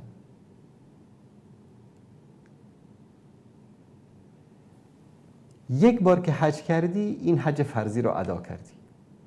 حج بعدی که میری اگر همسایت مستحق است، فقیر است، اگر در شهر و دیاری که زندگی میکنی مردم محتاج و فقیر و یتیم و بیوه‌ای وجود دارد، بهتر آن است که پول مصرف حجی که این رو حج تطوعی میگن یا حج نافله میگن، پول این حج رو با اونها کمک بکنی.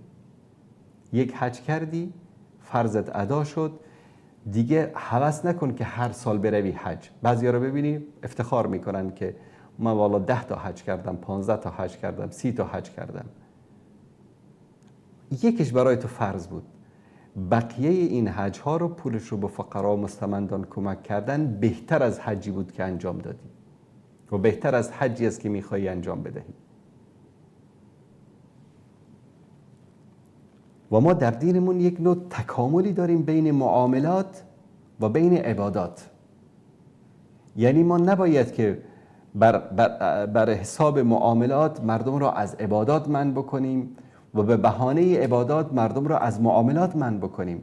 دین ما دین عبادت است، دین ما دین معامله است. دستگیری کردن، کمک کردن به فقرا و محتاجین وظیفه هر مسلمان است. همانطوری که حج کردن 1 بار در زندگی رکن دین است و واجب و فرض است بر هر مسلمان. بعضی از عبادت ها در یک وقت محددی است برای انسان.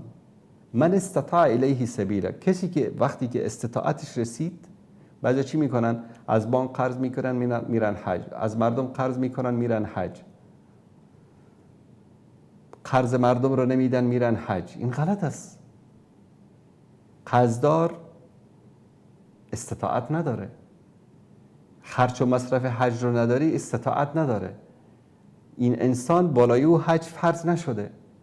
این یک قیدی در اینجا گذاشته شده، من استطاع الیه، کسی که استطاعت داشته، استطاعت مالی و جانی.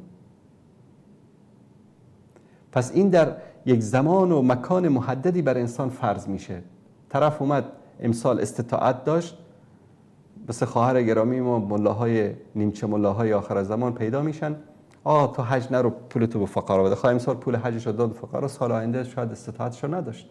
این یک فرصتی بود که تو از دستش گرفتی. ثانیاً به کدام دلیل؟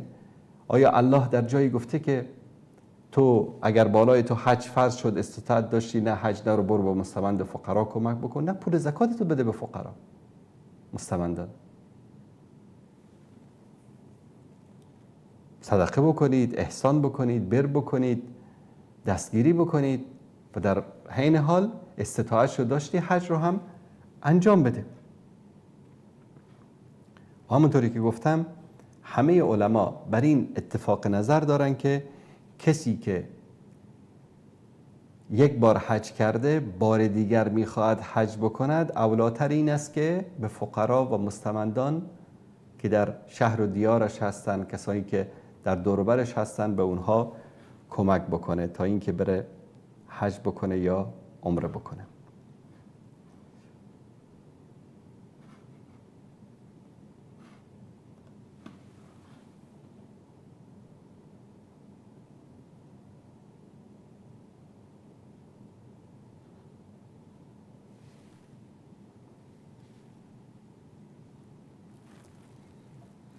بیننده گرامی بفرمایید. سلام علیکم و رحمت الله جناب استاد بزرگوار. علیکم السلام و رحمت الله و برکاته. جناب استاد بزرگوار، میخواستم راجع به از برای شما یک خواسته داشتم. میخواستم بگویم که شما راجع به قولات صوفی های گمراه و زال و مزل که خرافات و مثل اهل تشیع از خرافات و شرکیات پر هستن برنامه‌های بیشتری تشکیل بدین و راجع به مبارزه با اینها، راجع به خب جلوگیری از اینها یک راهنمایی حکیمانه بکنیم. چشم، حتما ان شاء الله در این مورد یک برنامه خاص آن روی سکر رو اختصاص خواهم داد ان شاء الله.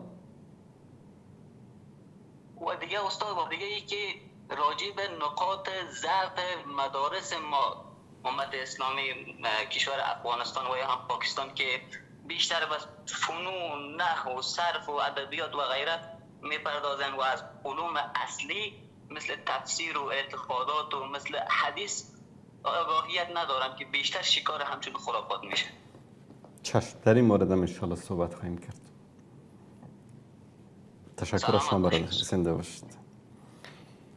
یکی از مشکلات مدارس متاسفانه مدارسی که فعلا وجود داره، البته همه مدارس نه، خیلی از مدارسی هستن که به علوم حدیث اهتمام میدن، به تفسیر اهتمام میدن، هستن زیادن و خاصا مدارس جدیدی که تأسیس شده، علمایی که خواستن، علمایی که در مکی در زاهدان درس خواندن، علمایی که در کشورهای عربی درس خواندن، به این علوم اهمیت میدن. به طور مثال در همه این مدارس چیزی به اسم ختم بخاری دارن، بخش حدیث دارن، کتب حدیث میخوانن. مثلا ما در کتاب صحیح بخاری یک باب کاملی داریم به نام باب رفع الیدین. لحظات پیش برادر ما تماس گرفته بود که در مذهب حنفی و در مذهب امام ابو حنیفه و در فقه حنفی، بابا جان، رسول الله صلی الله علیه و آله و سلم احادیث صحیح و صریحشان در باب رفع الیدین، ما در بخاری باب رفع الیدین داریم، در صحیح مسلم باب رفع الیدین داریم، در ابو داود باب رفع الیدین داریم، در نسائی و ابن ماجه باب رفع الیدین داریم. در همه کتب احادیث ما باب رفع الیدین داریم و احادیث رفع الیدین احادیث صحیح است، از پیامبر صلی الله علیه و سلم روایت است. و جالب این است که همین احادیث رو در مدارس احناف خوانده میشه، متاسفانه علما هیچ چیزی در موردش صحبت نمیکنن. به طالب چی میگن؟ تو بخوان رد شو برو، این مخالف مذهب ماست. بابا جان، تو مذهب رو از کجا کشیدی؟ دین رسول الله صلی الله علیه و سلم است. رسول اکرم صلی الله علیه و سلم میفرمایند صلوا کما رأیتمونی اصلی، نماز بخوانید همانطوری که من نماز میخوانم. صحابه روش نماز خواندن رسول الله صلی الله علیه و سلم رو برای ما روایت کردن. باب کامل در کتب حدیث ما به نام باب رفع الیدین هست، اما ملا صاحب میگه رفع الیدین نکن. هر کس هم که دستشو بلند کرد بعد از رکوع یا بعد از رکوع، قبل از رکوع یا بعد از رکوع، کافر شد، وهابی شد. خیلی ابن عمر وهابی بوده، ابن مسعود وهابی بوده، رسول الله صلی الله علیه و سلم و علیه الله وهابی بوده که رفع الیدین میکردن. ما در همه کتاب‌های احادیث ما باب رفع الیدین داریم. الان هر کدامی از شما در خانه‌تون کتاب صحیح بخاری دارید، برید باز کنید و ببینید که آیا باب رفع الیدین هست یا نیست در اونجا. یعنی باب کاملی رو ما داریم در صحیح بخاری به نام باب رفع الیدین در نماز و همه احادیثی هم که در اونجا وارد شده احادیث صحیح و صریحی است از رسول الله صلی الله علیه و آله و سلم که برای ما بیان کردن که باید در این اماکن رفع الیدین بکنیم.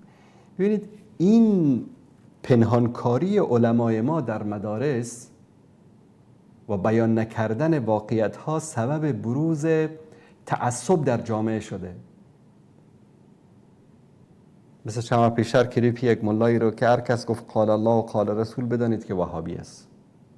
این منطق احمقانه ای که متاسفانه در بعضی از مدارس ما شایع شده که حتی مدرس، عالم، ملا صاحب میگه که هر کس قال الله و قال رسول گفت وهابی است. به طلاب علم یاد نمیدن رفع الیدین چی است. بابا جان شما بیایید بگید که این رفع الیدین است، این باب رفع الیدین است، این احادیث صحیح است، از پیامبر وارد شده است، ثابت شده است. اگر کسی رفع الیدین کرد با او برخورد نکنید، او سنت پیامبر را اجرا کرده است و این احادیث صحیح است از پیامبر. اما ما در مذهب فقهی ما، در مذهب حنفی اعتقاد داریم که این رفع الیدین در یک زمانی بوده است و بعداً منسوخ شده است، دلایلش رو بیان بکنید. اینا رو نمیگن به طلاب. فردای طالب بیچاره دستارش بسته یا نبسته، یک کسی رو میبینه که در مسجد رفع الیدین کرد، نزدیک است که چاقو بیاره او رو شکمش رو پاره بکنه. چرا؟ چی شده؟ این وهابی شده. چرا رفع الیدین کرده؟ این پنهانکاری ها و علم رو پنهان کردن، حدیث رو پنهان کردن، دروغ گفتن به طلاب سبب ایجاد فتنه در جامعه میشه، سبب ایجاد جهل و نادانی و تعصب میشه. تعصب سبب اصلیش جهل است. الان مثلا شما یک حنفی هستید، می روید در مسجد الحرام، در مسجد النبی، در مکه، در مدینه، در قطر، در کویت، در امارات، در مصر، در آفریقا، در آمریکا، در هر مسجدی، در هر گوشه دنیا با من روش حنفی نماز میخوانی. یک روز شده که کسی بیاد به تو بگه چرا اینطوری نماز میخوانی؟ چرا دستتو اینجا گرفتی؟ چرا دستتو اینجا نگرفتی؟ چرا دستتو اینجا نگرفتی؟ چرا دست زیر نافت گرفتی؟ تا حالا شده کسی به شما اعتراض کرده باشه؟ چرا اعتراض نمیکنن؟ چون مردم علم دارن، میدانن که این روش نماز خواندن شما طبق فقه حنفی است و اشکالی ندارد. نماز تو هم قبول است، نماز او کسی که رفع الیدین هم میکنه قبول است. اما خدا نکنه که یک شافعی و مالکی و حنبلی بیاد در یک از مساجد ما در افغانستان رفع الیدین بکند یا آمین به جهر بگوید. بیچاره رو چشما چنان میکشن که میخوان با چشماشان بخورن طرف رو. چرا؟ جهل، نادانی، حماقت، بیسوادی. چرا؟ مدارس ما جاهل به بار می آورد، ملای جاهل. فقط اسب گادی رو دیدید؟ اسبای گادی رو یک چیزایی میبندن اینطوری، فقط این پیش رویش رو ببینه، چپ و راستش رو نگاه نکنه. مدارس ما متاسفانه بعضی از مدارس ما اسب گادی تربیت میکنن، به جای طالب علم اسب گادی تربیت میکنن. این قدوری است، این شروط الصلات است، این کافی است، این فلان است، این عاشی ابن عابدین است، این است. غیر از این خارج نشو که مرتد میشی. نه، دین ما دین بزرگی است، دین وسیعی داریم ما، فقه پویایی داریم ما، فقهای اهل سنت همه اینا قابل احترامن. شما مختصر منحصر به یک فقه و به یک کتاب نکنید مردم رو. مثل اسب گادی تربیت میکنن. فردا اون طرف که رفت چهار طرف رو دید، علف و سبزار رو که دید، یهو وحشی میشه.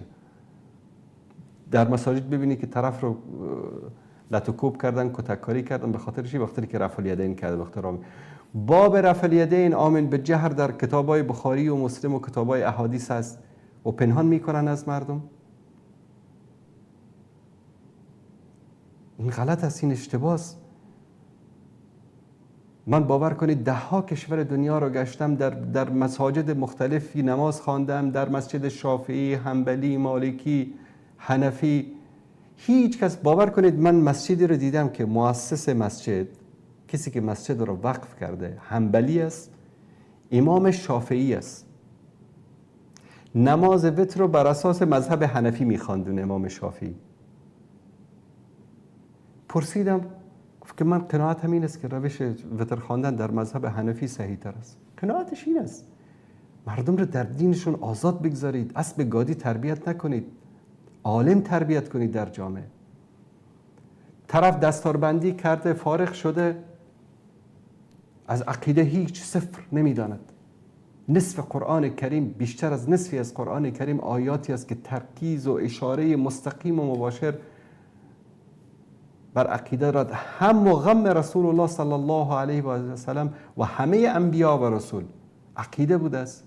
طرف دستاربندی میکند از عقیده صفر. چی خواندی صاحب در مدرسه؟ والا منطق خواندیم، فلسفه. خاک در سر و بی منطقی که به تو منطق یاد داده. اون منطق چی به درت میخوره در زندگی؟ همینایی که منطق خواندن در این مدارس طرف خوانستن، از این منطق چه استفاده کردید در زندگیتان؟ اینایی که فلسفه خواندن چه استفاده کردن از فلسفه در زندگیشون؟ بزرگترین منطق قرآن است، بزرگترین فلسفه قرآن است، بزرگترین کتاب قرآن است، اصل دین قرآن است. و کسی که قرآن نمیخواند، باور کنید همه کتاب‌های دنیا را بخواند به دردش نمیخورد. به عنوان یک مسلمان دارم اینو میگم، نه اینکه حالا فردا کسی بیاد به یک سعیز کسایی که کتاب کیمیا و فیزیک و ریاضیات خواندن به دردشان میخوره. اما برای یک مسلمان در دنیا و آخرت در قدم اول قرآن است.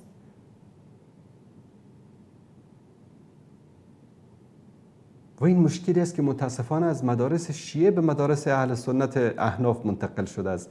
در مدارس شیعه طرف حجت الاسلام میشه، آیت الله میشه، آیت الله العظما میشه، قرآن رو بازم نمیکنه. و این مشکلی است که متاسفانه در جوامع ما وجود دارد.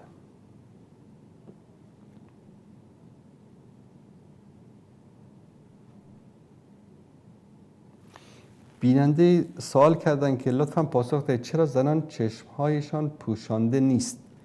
ببینید اصل، همونطوری که خدمت شما عرض کردم، اصل در حجاب این است که زن از فرق سر تا پنجه پا رو باید بپوشاند. این حجاب شرعی و اسلامی است و چشمها هم داخل است داریم. بیننده گرامی سلام علیکم، بفرمایید. سلام علیکم. علیکم السلام و رحمت الله و برکاته.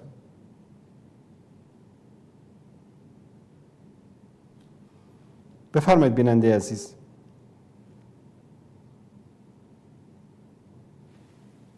تماس این عزیزمون مثل این که وصل نشد.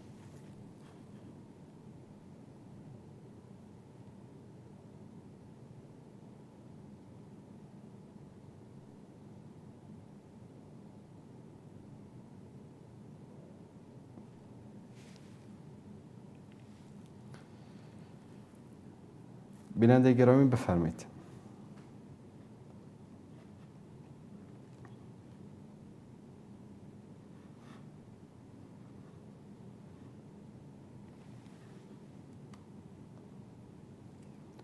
بیننده گرامی بفرمایید.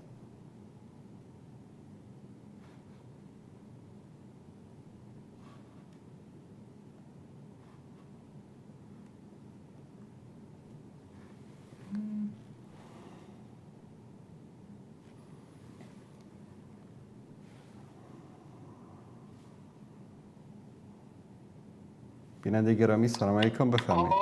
بله بفرمایید. استاد ما راستی که درسه کم ترسیبی از اون مرکلین خوب نیست. آواز ما بیاد؟ بله بله بفرمایید.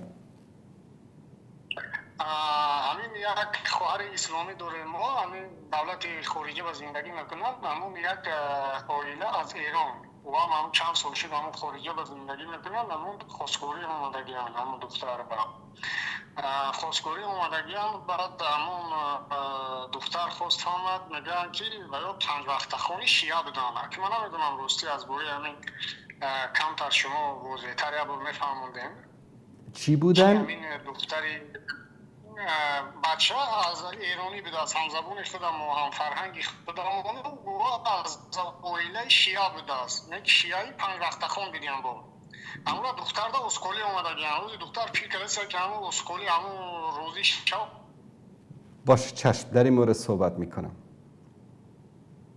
در این مورد صحبت میکنم برادر عزیز. گرچه تماس این عزیزمون اینترنتشان مشکل دارد، به هر صورت در این مورد صحبت میکنم. ببینید شیعه‌ای که 5 وقت نماز بخواند،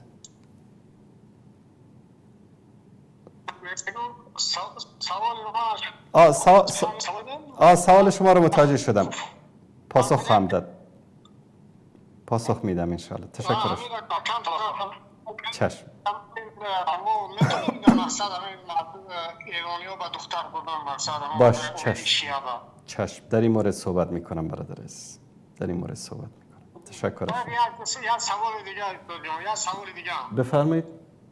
همین یک برادر ما شکر خودش مسلمان میگیره و روسی فقط نمازه جمعه میره، نمازه همین 5 وقته نمیخوند. باید ما برای نصیحت کردیم که همین نماز مقصد آدمی که نماز نمیخوند در دایره اسلام قبول کردن نمیشه و همین اکی گپی ما را باور نمیکنه. خیلی شما با کم در مسئله همین بینمازی باید ورگه واضح اندازده بعد همین ویدیو شما را ما رو بکنه. سلامت باشین. رحمت استاد. چشم. زنده باشید. تشکر از شما. تشکر. زنده باشید. سلام. اولا در مورد پسری که شیعه است آیا به او دختر بدهیم یا نه؟ به هیچ عنوان ازدواج دختر سنی با پسر شیعه جایز نیست. حرام است. شرعاً جایز نیست که انسان دخترش رو، پاره تنش رو به یک شیعه بدهد. ناراحت نشوند عزیزان، من احساساتی برخورد نمی کنم و مانند بعضی از ملاها و بعضی دعوتگران اهل مجامله نیستم. شیعیان اگر شیعه اعتقادی باشه که معتقد به اعتقادات شیعه باشه، از نگاه اهل سنت ازدواج کردن دختر سنی با آنها جایز نیست به هیچ عنوان، چون اعتقاداتشان اعتقادات شرکی است. این که میگد شیعه 5 وقت نمازخوانه است، بله بعضی از شیعیان هستن، حتی خمینی، همین خبیثی که این همه کفریات دارد در کتابهایش، 5 وقت نماز میخوان، چون اصل در مذهب شیعه 5 وقت نماز خواندن است. اونا به خاطر راحتی 3 وقتش کردن. یعنی اصل در مذهب شیعه هم 5 وقت نماز است، هر کدامش هم در وقتش باید خوانده شود. مشکل وقت نماز خواندنشان نیست، 3 وقت خواندن و 5 وقت خواندن نیست، مشکل در اعتقاداتشان هست. قائل به تحریف قرآن هستند، قائل به شرک آوردن به الله سبحانه و تعالی و خواستن غیر الله هستند، قائل به این هستند که امامت جزئی از اصول دین است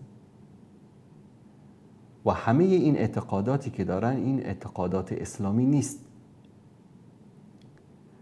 و فرزندی که در این خانواده به دنیا بیاید طبیعتاً بر اساس اعتقادات پدر بزرگ می شود و امروز خیلی از خانواده‌هایی که این اشتباهات رو کردن بعد از 1 سال، 2 سال، 10 سال، 20 سال بعد از اینکه واقعیت‌ها برایشان آشکار شد دچار مشکل شدن. خانه‌شان فرزند شده، پدر میگه که باید شیعه باشه، مادر میگه نه باید سنی باشه، سبب شد که از هم جدا شوند.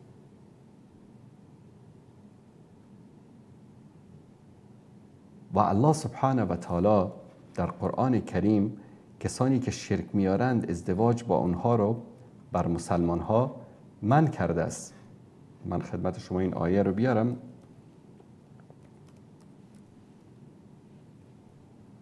که الله سبحانه و تعالی صریحاً ما رو منع میکنه از ازدواج با مشرکین. در سوره بقره آیه 221 الله سبحانه و تعالی میفرماید ولا تنکحوا المشرکات حتی یؤمن، با زنان مشرک ازدواج نکنید تا وقتی که ایمان نیاوردن. یعنی برای یک مرد مسلمان جایز است که با یهودی، با نصرانی ازدواج بکند، اما با شیعه‌ای که مشرک باشد ازدواج نکند، چون صریحاً گفته الله سبحانه و تعالی ولا تنکحوا المشرکات حتی یؤمن و در اینجا در ادامه میگه ولا تنکحوا المشرکین حتی یؤمنوا، میگه با مردان مشرک ازدواج نکنید تا وقتی که ایمان نیاوردن. و همونطوری که خودشان در کتابهای خودشان میگن که خدای ما، پیغمبر ما، امام ما با اهل سنت فرق میکنه. سید نعمت الله جزایری یکی از اسطوانه های تشیع میگه که خدایی که خلیفه پیامبرش ابوبکر باشه، این خدا خدای ما نیست و آن پیغمبر پیغمبر ما نیست.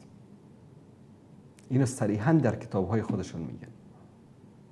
به همین دلیل ازدواج کردن به هیچ عنوان با یک مردی که شیعه باشه برای یک دختر مسلمان جایز نیست و برعکسش هم درست است.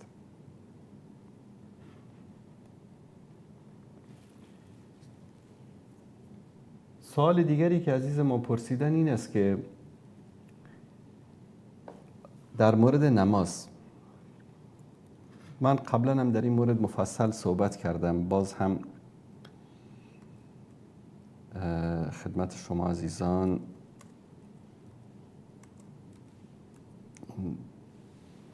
مطلب رو بیارم اینجا یک بار دیگر بیان بکنم که الله سبحانه و تعالی اولا نماز خواندن فرض است بر همه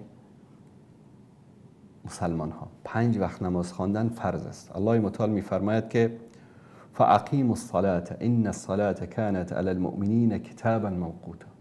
نماز بخوانید که نماز خواندن بر مؤمنان در اوقاتش فرض شده است. یکی از ارکان دین نماز است. شهادتین است، نماز است، روزه است، زکات است و حج است. نماز جز ارکان دین است و در اوقات معین کتاب موقوت، یعنی چی؟ در اوقات معین بر مؤمنین فرض شده است. فرق بین مسلمان و مشرک چی است؟ الله متعال در سوره روم می‌فرماید که و اقیموا الصلاة ولا تکونوا من المشرکین. نماز را برپا دارید و از مشرکین نباشید. کسی که نماز نمیخونه مسلمان نیست. رسول الله صلی الله علیه و سلم میفرمایند العهد الذی بیننا و بینهم الصلاة فمن ترکها فقد کفر. پیمانی که بین ما و بین آنها یعنی بین کفار هست نماز است. کسی که نماز را ترک بکند کافر می شود.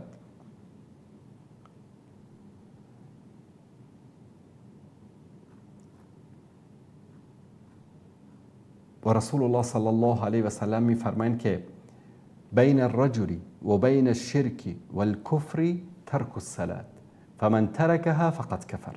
بین یک مرد و بین کفر و شرک فرقش چی است؟ ترک کردن نماز است. و کسی که نماز را ترک بکند کافر می شود.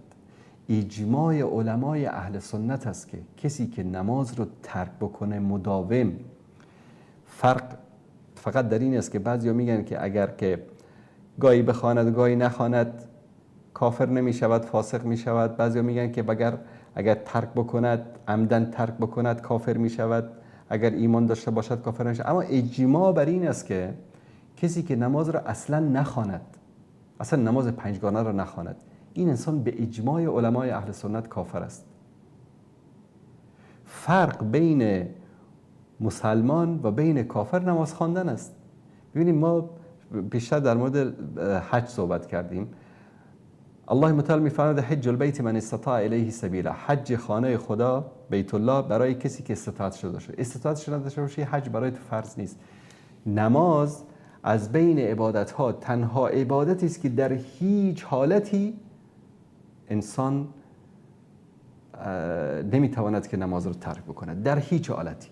در حالت جنگ هستید، دشمن بالایتان حمله کرده، مجاهدین باید به 2 قسمت تقسیم شوند. یک قسمت بروند نماز بخوانند، قسمت دیگری در خط دفاع قرار بگیرند، بعد جای خودشون رو عوض بکنند. مریض هستی نشسته بخوان، اگر که نشسته نمیتوانی بخواب، اگر که در خواب نمیتوانی خودتو تکان بدی با اشاره نماز بخوان. آب بود وضو بگیر، آب نبود تیمم بکن. در هیچ حالتی نماز از انسان ساقط نمی شود، در هیچ حالتی. امیدوارم که این برادر عزیز و بزرگوار ما الله سبحانه و تعالی به اونا توفیق بده که نمازهایشون رو بخوانند و رسول الله صلی الله علیه و سلم میفرمایند که لا دین لمن لا صلاة له، دین ندارد کسی که نماز نمیخواند. و احادیث در این مورد یعنی واضح و آشکار است. در حدیث جالبی است که میفرمایند که من حافظ علیها، کسی که نماز رو برپا میداره در وقتش ادا میکنه، کانت له نورا و برهانا و نجاتا یوم القیامه، این براش نور است، دلیل است، راهنماست و نجات است در روز قیامت. و من لم یحافظ علیها لم یکن له برهان ولا نور ولا نجات. و کسی که نماز رو ترک میکنه، نه برای برهانی است، نه دلیلی است، نه نوری است، نه نجاتی است، نه هدایتی است، و کان یوم القیامت مع قارون و هامان و فرعون و ابی بن خلف، و روز قیامت با کیا محشور میشه؟ با قارون، با هامان، با فرعون، با ابی بن خلف. ابی بن خلف کی است؟ که سران مشرکین کفار مکه. این رو باید عزیزان ما در نظر بگیرن.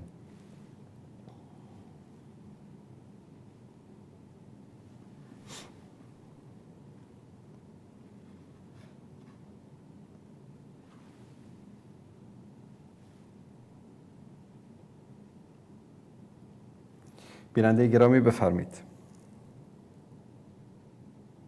سلام علیکم استاد محترم، انشاءالله که خوب باشین، خیر باشید. سلامت باشید. تشکر از شما. بفرمایید. خیر باشین استاد محترم.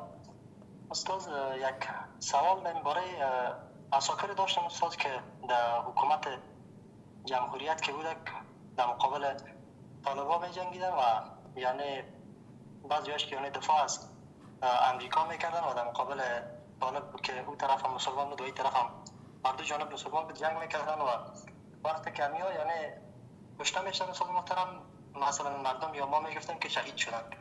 حکم از این چی رفت استاد محترم؟ ما یا جنگ از یا خب باطل بود یا نبود و دیگه ای که آیا وقتی که یا کشته شدن شهید گفتن میشن یا خیر، و آیا این کار از یا کار درست بود که در مقابل طالب جنگ میکردن و یعنی از اساکر امریکا دفاع میکنن یا خیر؟ باشه، چشم، در این مورد صحبت میکنم. شکر از شما. خدا نگهدارش.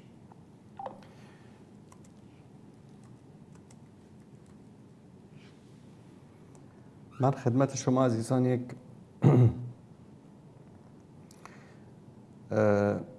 دوستان اگر که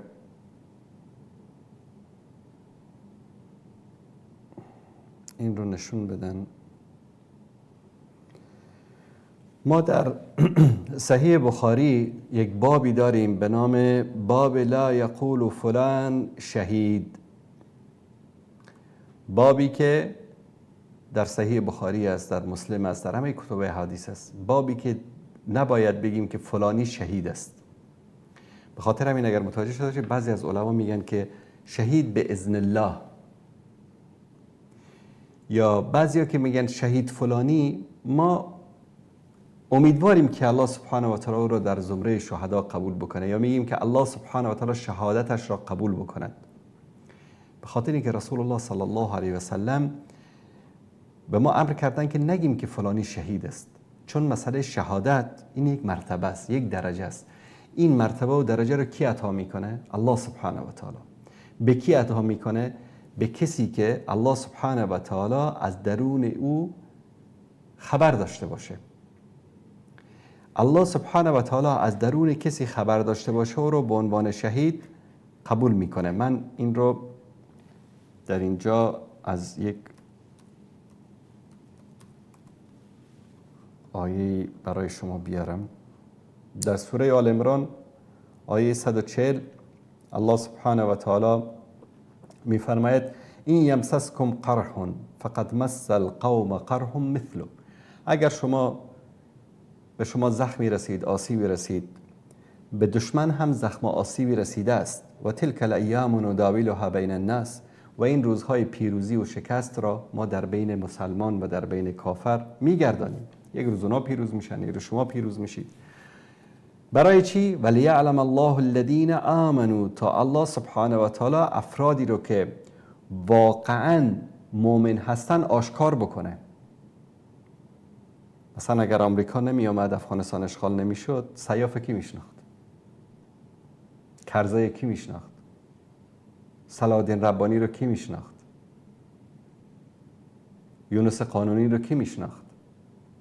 این منافقینی که افغانستان رو با آمریکا و به ناتو فروختن، اینا رو کی میشناخت اگر آمریکا نمی اومد؟ پس این پیروزی و شکست به خاطر این است که مؤمن واقعی، منافق واقعی، کافر واقعی رو الله متعال برای ما آشکار بکند. سبب دیگر این پیروزی و شکست چی است؟ و یتخذ منکم شهدا. الله سبحانه و تعالی اختیار می کند، بر می گزیند از بین شما شهدا رو. الله متعال چقدر کسایی بودن که آرزوی شهادت داشتن اما شهید نشدن؟ کسی بود که یک روز رفت در جهاد، روز دوم شهید شد. و رسول الله صلی الله علیه و سلم در حدیث میفرمایند به مجاهدینی که در جهاد هستند، میگن کسانی هستند در مدینه که با ما در جهاد نیامدن، اما آنها مانند شما اجر و پاداش دارن، به سبب عذری بود که اونا رو مانع شد که نتونستن به جهاد برن. در حدیث دیگه میفرمایند کسی که واقعا از صدق قلب آرزوی شهادت بکنه، مراتب شهدا میرسه ولو اینکه در بسترش بمیرد. آمدن خدمت رسول الله صلی الله علیه و سلم. برمیگردیم به باب لا یقول فلان شهید که در این باب احادیث زیادی از رسول الله صلی الله علیه و سلم در مورد اینکه به کی میگن شهید و کی از مجاهد واقعی در این باب صحبت شده. آمدن گفتن یا رسول الله، یکی برای وطن می جنگه، یکی برای، ببینید دفاع از وطن در مقابل متجاوز گناه نیست، اما نیت در اینجا مهم است. من از وطنم در مقابل متجاوز دفاع می کنم برای اعلای کلمت الله، این مهم است. فرمودن که یا رسول الله، کسی به خاطر غیرت می جنگد، کسی به خاطر اینکه بگد والله چقدر قهرمان بوده می جنگد، کسی به خاطر این می جنگد، کسی به خاطر غنیمت می جنگد. کدام اینها فی سبیل الله است؟ یعنی مجاهد واقعی است و اگر کشته شد شهید واقعی است. رسول الله صلی الله علیه و سلم خیلی واضح فرمودن من قاتل لتکون کلمت الله هی العلیه. کسی که می جنگد برای اعلای کلمت الله، برای لا اله الا الله جنگیدن، برای اعلای دین و قرآن و سنت جنگیدن، نه به خاطر تعصب، نه به خاطر ناتو، نه به خاطر آمریکا، نه به خاطر دموکراسی، نه به خاطر جمهوریت، به خاطر اعلای کلمت الله جنگیدن. دلش میخواد طالب باشه، هر کسی که میخواد باشه. مجاهد واقعی کسی است که برای اعلای کلمت الله جهاد بکند. شهید واقعی کسی است که در راه اعلای کلمت الله کشته شود.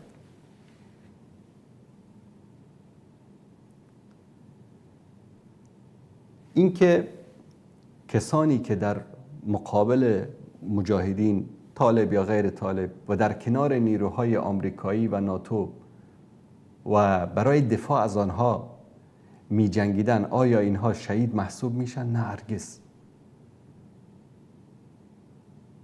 کسی که در الله سبحانه و تعالی صراحتا امر میکنه که یا ایها الذین آمنوا لا تتخذوا اليهود والنصارى اولیاء بعضهم اولیاء بعض.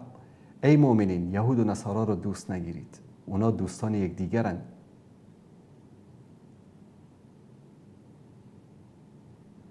و اگر شما آنها را دوست بگیرید، شما هم مثل آنها خواهید شد. الله سبحانه و تعالی از این که مسلمان در صف کفار بجنگد. ببینید ما خودمان را فریب ندهیم. بعضی میان احساساتی میشن، اردوی ملی بود و پلیس ملی بود و فلان بود و این بود. خودمان را فریب ندهیم. افغانستان کشور اشغال شده به دست ناتو و آمریکا بود. رئیس جمهور ما اختیار خودش رو نداشت، وزیران ما اختیار خودشان را نداشتند. بزرگترین پایگاه نظامی افغانستان به دست آمریکا بود. آمریکا میخواست رئیس جمهور عوض میکرد، آمریکا میخواست روزی هم که آمریکا رفت چند ساعت دوام آوردن شما رو به خدا. اگر اینا واقعا قدرت میداشتن، اختیار میداشتن در کشورشون، هنوز نیروهای آمریکا از پایگاه هوایی بگرام کاملا تخلیه نشده بودن که رئیس جمهور فرار کرد رفت. وزیر دفاع فرار کرد رفت، وزیر داخله فرار کرد رفت. چرا؟ چون اختیار نداشتن، قدرت نداشتن. قدرت همه دست اونا بود. 1 ساعت هم مقاومت نکردن، 1 فیرم نکردن. و بعضی میان بخاطر تعصبات قومی و مذهبی و نمیدونم سمتی و زبانی و تنظیمی، نه ما اردوی ملی داشتیم. کجا اردوی ملی؟ کجا پلیس ملی؟ هیچی نداشتیم، همه دست اونا بود. صاحب اختیارشان اونا بودن.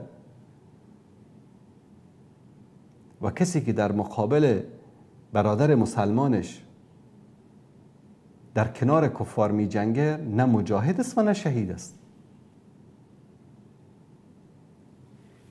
و در دین اسلام با هیچ کس در این زمینه مجامله نیست، هر کسی که میخواد باشد. یک عزیزی پرسیدن در مورد شهردار جدید نیویورک. خلاصه به قول بعضیا میگن که شما در هر چیز نظر میدید. خب تقصیر ما نیست. عزیزان ما گاهی اوقات سوال میکنن و دوست دارن که ما در هر موردی که اتفاق میفته باید نظر بدیم. اولا من حقیقتش در این چند روز گذشته سایت ها و توییتر، فیسبوک و صفحات اجتماعی رو در عکس العمل هایی که از طرف مسلمان ها بود در پیروزی زهران ممدانی به عنوان شهردار نیویورک مطالعه کردم. متاسفانه بعضی از مسلمان های ما خیلی سادن. تا یک اسم مسلمانی رو دیدن یک جا، یا که یک نفری آمد 1-4 تا کلمه به نفع اسلام گفت یا به نفع مثلا مسلمان ها یا قضیه فلسطین گفت، در خودشون رو میبازن، تموم شد رفت. یعنی این دیگه فرشته است که از آسمان آمده برای نجات مسلمان ها. واقعیت امر این است دوستان عزیز، اولا در مورد این شخص از حضرت آیت الله ویکیپیدیا پرسیدیم که این کی است. زهران کاوامی یا ممدانی در 18 اکتبر 1991 به دنیا آمده. یک سیاستمدار و یک وابستگان به اصطلاح حزب دموکرات در آمریکاست. افکار سوسیالیستی داره، افکار اشتراکی داره و چند روز پیش هم در شهر نیویورک انتخابات رو برد و به عنوان شهردار نیویورک تعیین شد. عادتاً در آمریکا کسی که شهردار نیویورک بشه میگن که این دیگه شروع راه هست برای رسیدن به کاخ سفید، رئیس جمهور شدن در آمریکا. اصالتاً هندی است، شیعه اسماعیلی است و خودشو مسلمان میگه و تحصیلاتش رو کلاً در جنوب آفریقا و در آمریکا و در اونجا انجام داده و بیشتر عمرش رو در نیویورک زندگی کرده. خلاصه‌ای در مورد این شخص. اما پیروزی زهران ممدانی در آمریکا یک پدیده‌ای رو که به عنوان میتوان درگیری داخلی در آمریکا محسوب کرد رو برای ما آشکار میکنه. حدود تقریباً 70-80 سال قبل سید قطب رحمت الله علیه وقتی به آمریکا سفر کرده بود، بعد از اینکه از اونجا برمیگرده یک کتابی مینویسه به نام آمریکایی که من دیدم و در اون کتاب جالب است که بعد از مطالعه جامعه آمریکا، ببینید قبل از 70 سال تقریباً 75 سال شاید، میگه که یک روزی این مملکت چنان از هم میپاشه که مردم دیگه خانه جنگی و جنگ‌های شهری و اینا رو فراموش بکنن و این شروع همین فروپاشی آمریکاست. ما احساساتی نباید با قضایا برخورد کنیم. طرف اومده توی یک مسجدی سخنرانی کرده، گفته من مسلمانم، اسمش هم اسم مسلمانی است، خلاص این دیگه خلاص دنیا گل و گلستان شد، الان دیگه پرچم توحید در آمریکا به اهتزاز در میاد، فلسطین هم آزاد میشه، اسرائیل هم نابود میشه. نه همچین چیزی نیست. این سگ زردی است که برادر شغال است. فرق بین او و بین ترامپ وجود ندارد و قضیه فلسطین نه به دست زهران ممدانی است نه به دست ترامپ. این قضیه مرگ و زندگی برای آمریکایی ها و برای یهودیایی است که در پشت پرده آمریکا رو اداره می کنند. منتها هیچ جامعه‌ای، هیچ حکومتی 100% مسئول نیست. با وجود همه قدرت و سعی و تلاش، ما چه قدرت‌هایی رو دیدیم که در همین چند دهه گذشته از هم پاشیدن. مثلا اتحاد جماهیر شوروی سوسیالیستی با اون عظمتش، با اون وسعتش، با اون اسلحه و با اون ارتشش در یک چشم به هم زدن از هم پاشید و سببش هم که شد یک ملت پابرهنه‌ای که هیچی نداشت، با دست خالی، مردم افغانستان. شروع فروپاشی اتحاد جماهیر شوروی وقتی شد که در سال 1358 به افغانستان حمله کردن. این شروع بربادی روسیه بود، اتحاد جماهیر شوروی بود. و ایالات متحده آمریکا هم دچار همچین یک سرنوشتی میشه و این شروعش است. زهران ممدانی با وجود اینکه خودش رو مسلمان میگیره و اصالتا امریکایی هم نیست و هندی تبار است و چطور در انتخابات پیروز میشه؟ چون به خاطر سیاست‌های ترامپ و حزب جمهوری‌خواه مردم فقیر و شهروندان درجه 2 و 3 آمریکا ضرر کردن. نارضایتی در بینشون زیاد شد و شعارات خدمات رایگان و به اصطلاح تقسیم اقتصاد و به اشتراک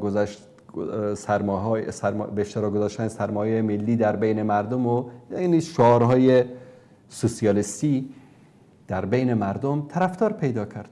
به خاطر همین شعاراش ایشون در انتخابات پیروز شد و این خودش یک شکستی رو، یک فاصله ای رو در بین دو قطب در آمریکا نشون میده.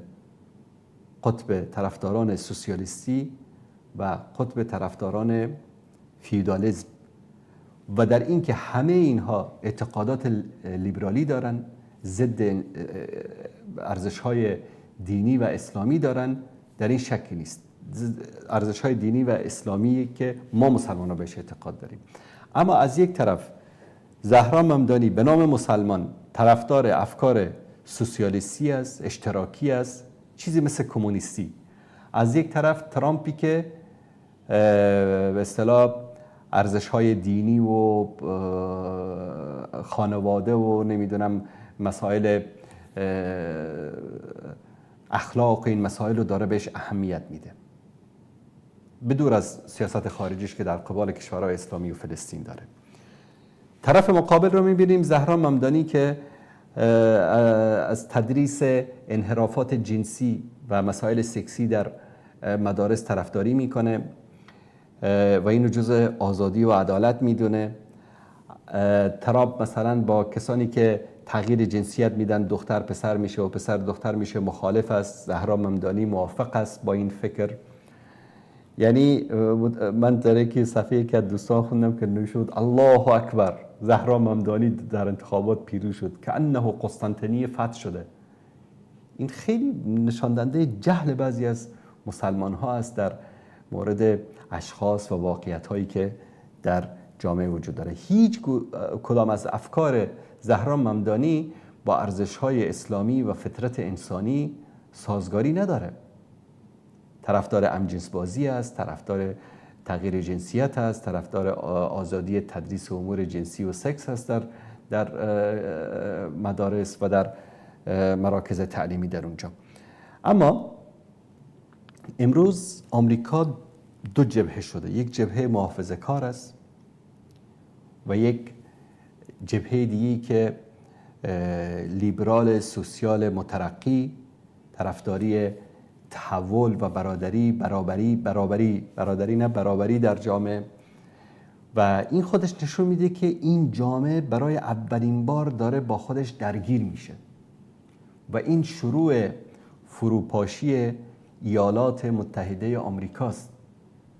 و این واقعیت است که شما یک قرن پیش تاریخ آمریکا رو بخوانید، این ایالت‌های آمریکا مثل سگ و گربه به جان هم دیگه افتاده بودن.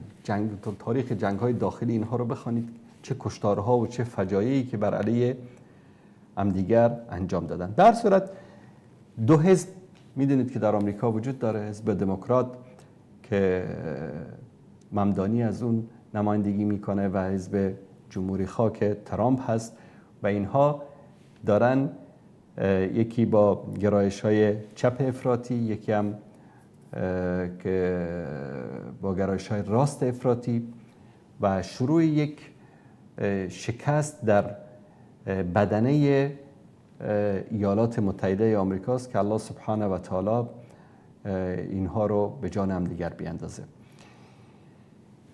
این که بعضیا احساساتی شدن از این که آقای ممدانی چرا از غزه دفاع کرده و کشتار فلسطینی ها رو محکوم کرده و از این حرفا. خب طبیعتا امروز با وضعیتی که در فلسطین اتفاق افتاد، هر صدایی و هر کسی که از ملت فلسطین دفاع بکنه برای مسلمان ها یک امید است. این اومد از قضیه فلسطین. ببینید اصلا جامعه آمریکا و غرب عموما بعد از 7 اکتبر در مدت 2 سال گذشته دچار یک شکست اخلاقی و حقوقی و انسانی در بین خودشون شدن. بیش از 100 سال جهان رو اینها با شعار حقوق بشر و حقوق انسان و نمیدونم آزادی بیان و فلان اینها فریب دادن.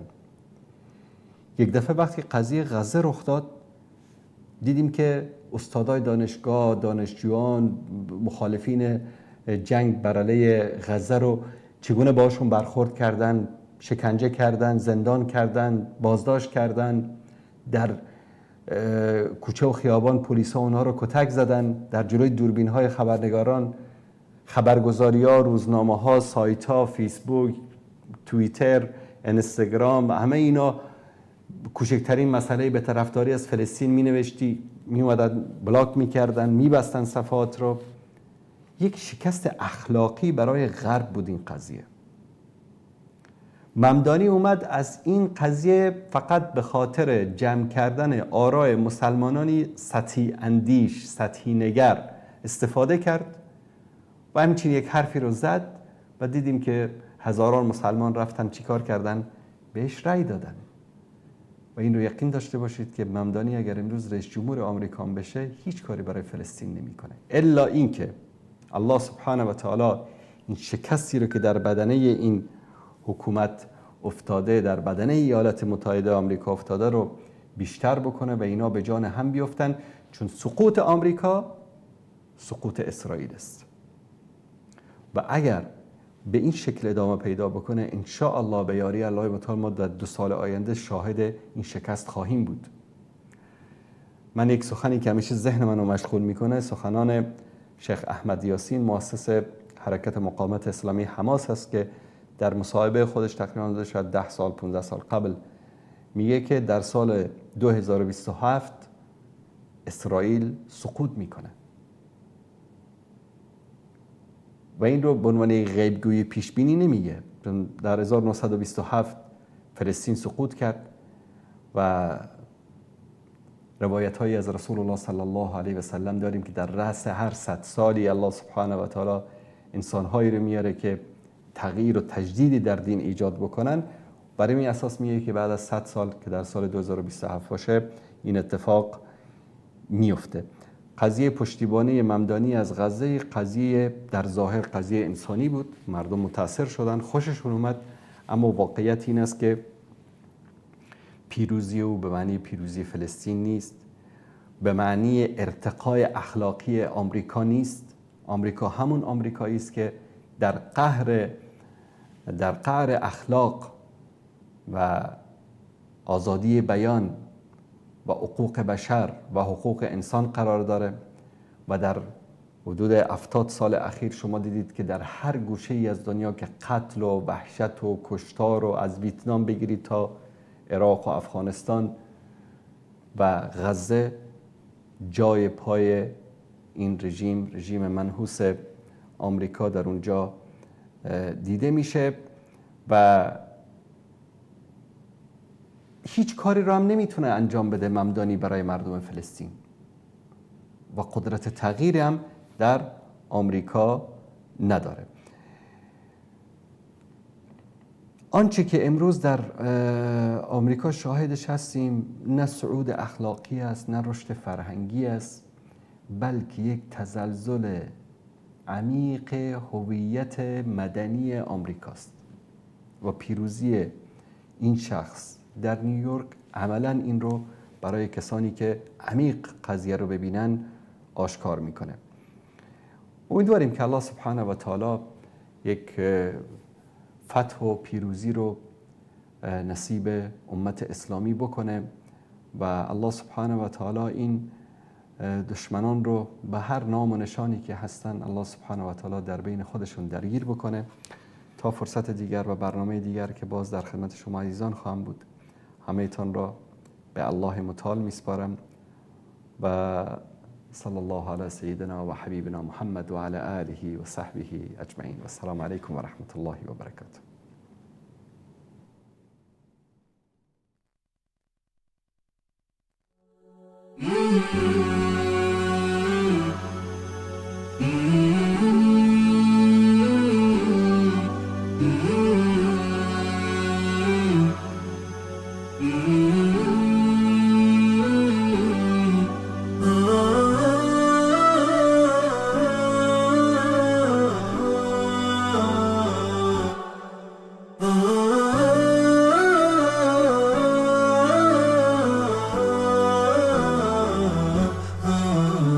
نداء الحق صوت قد شجاني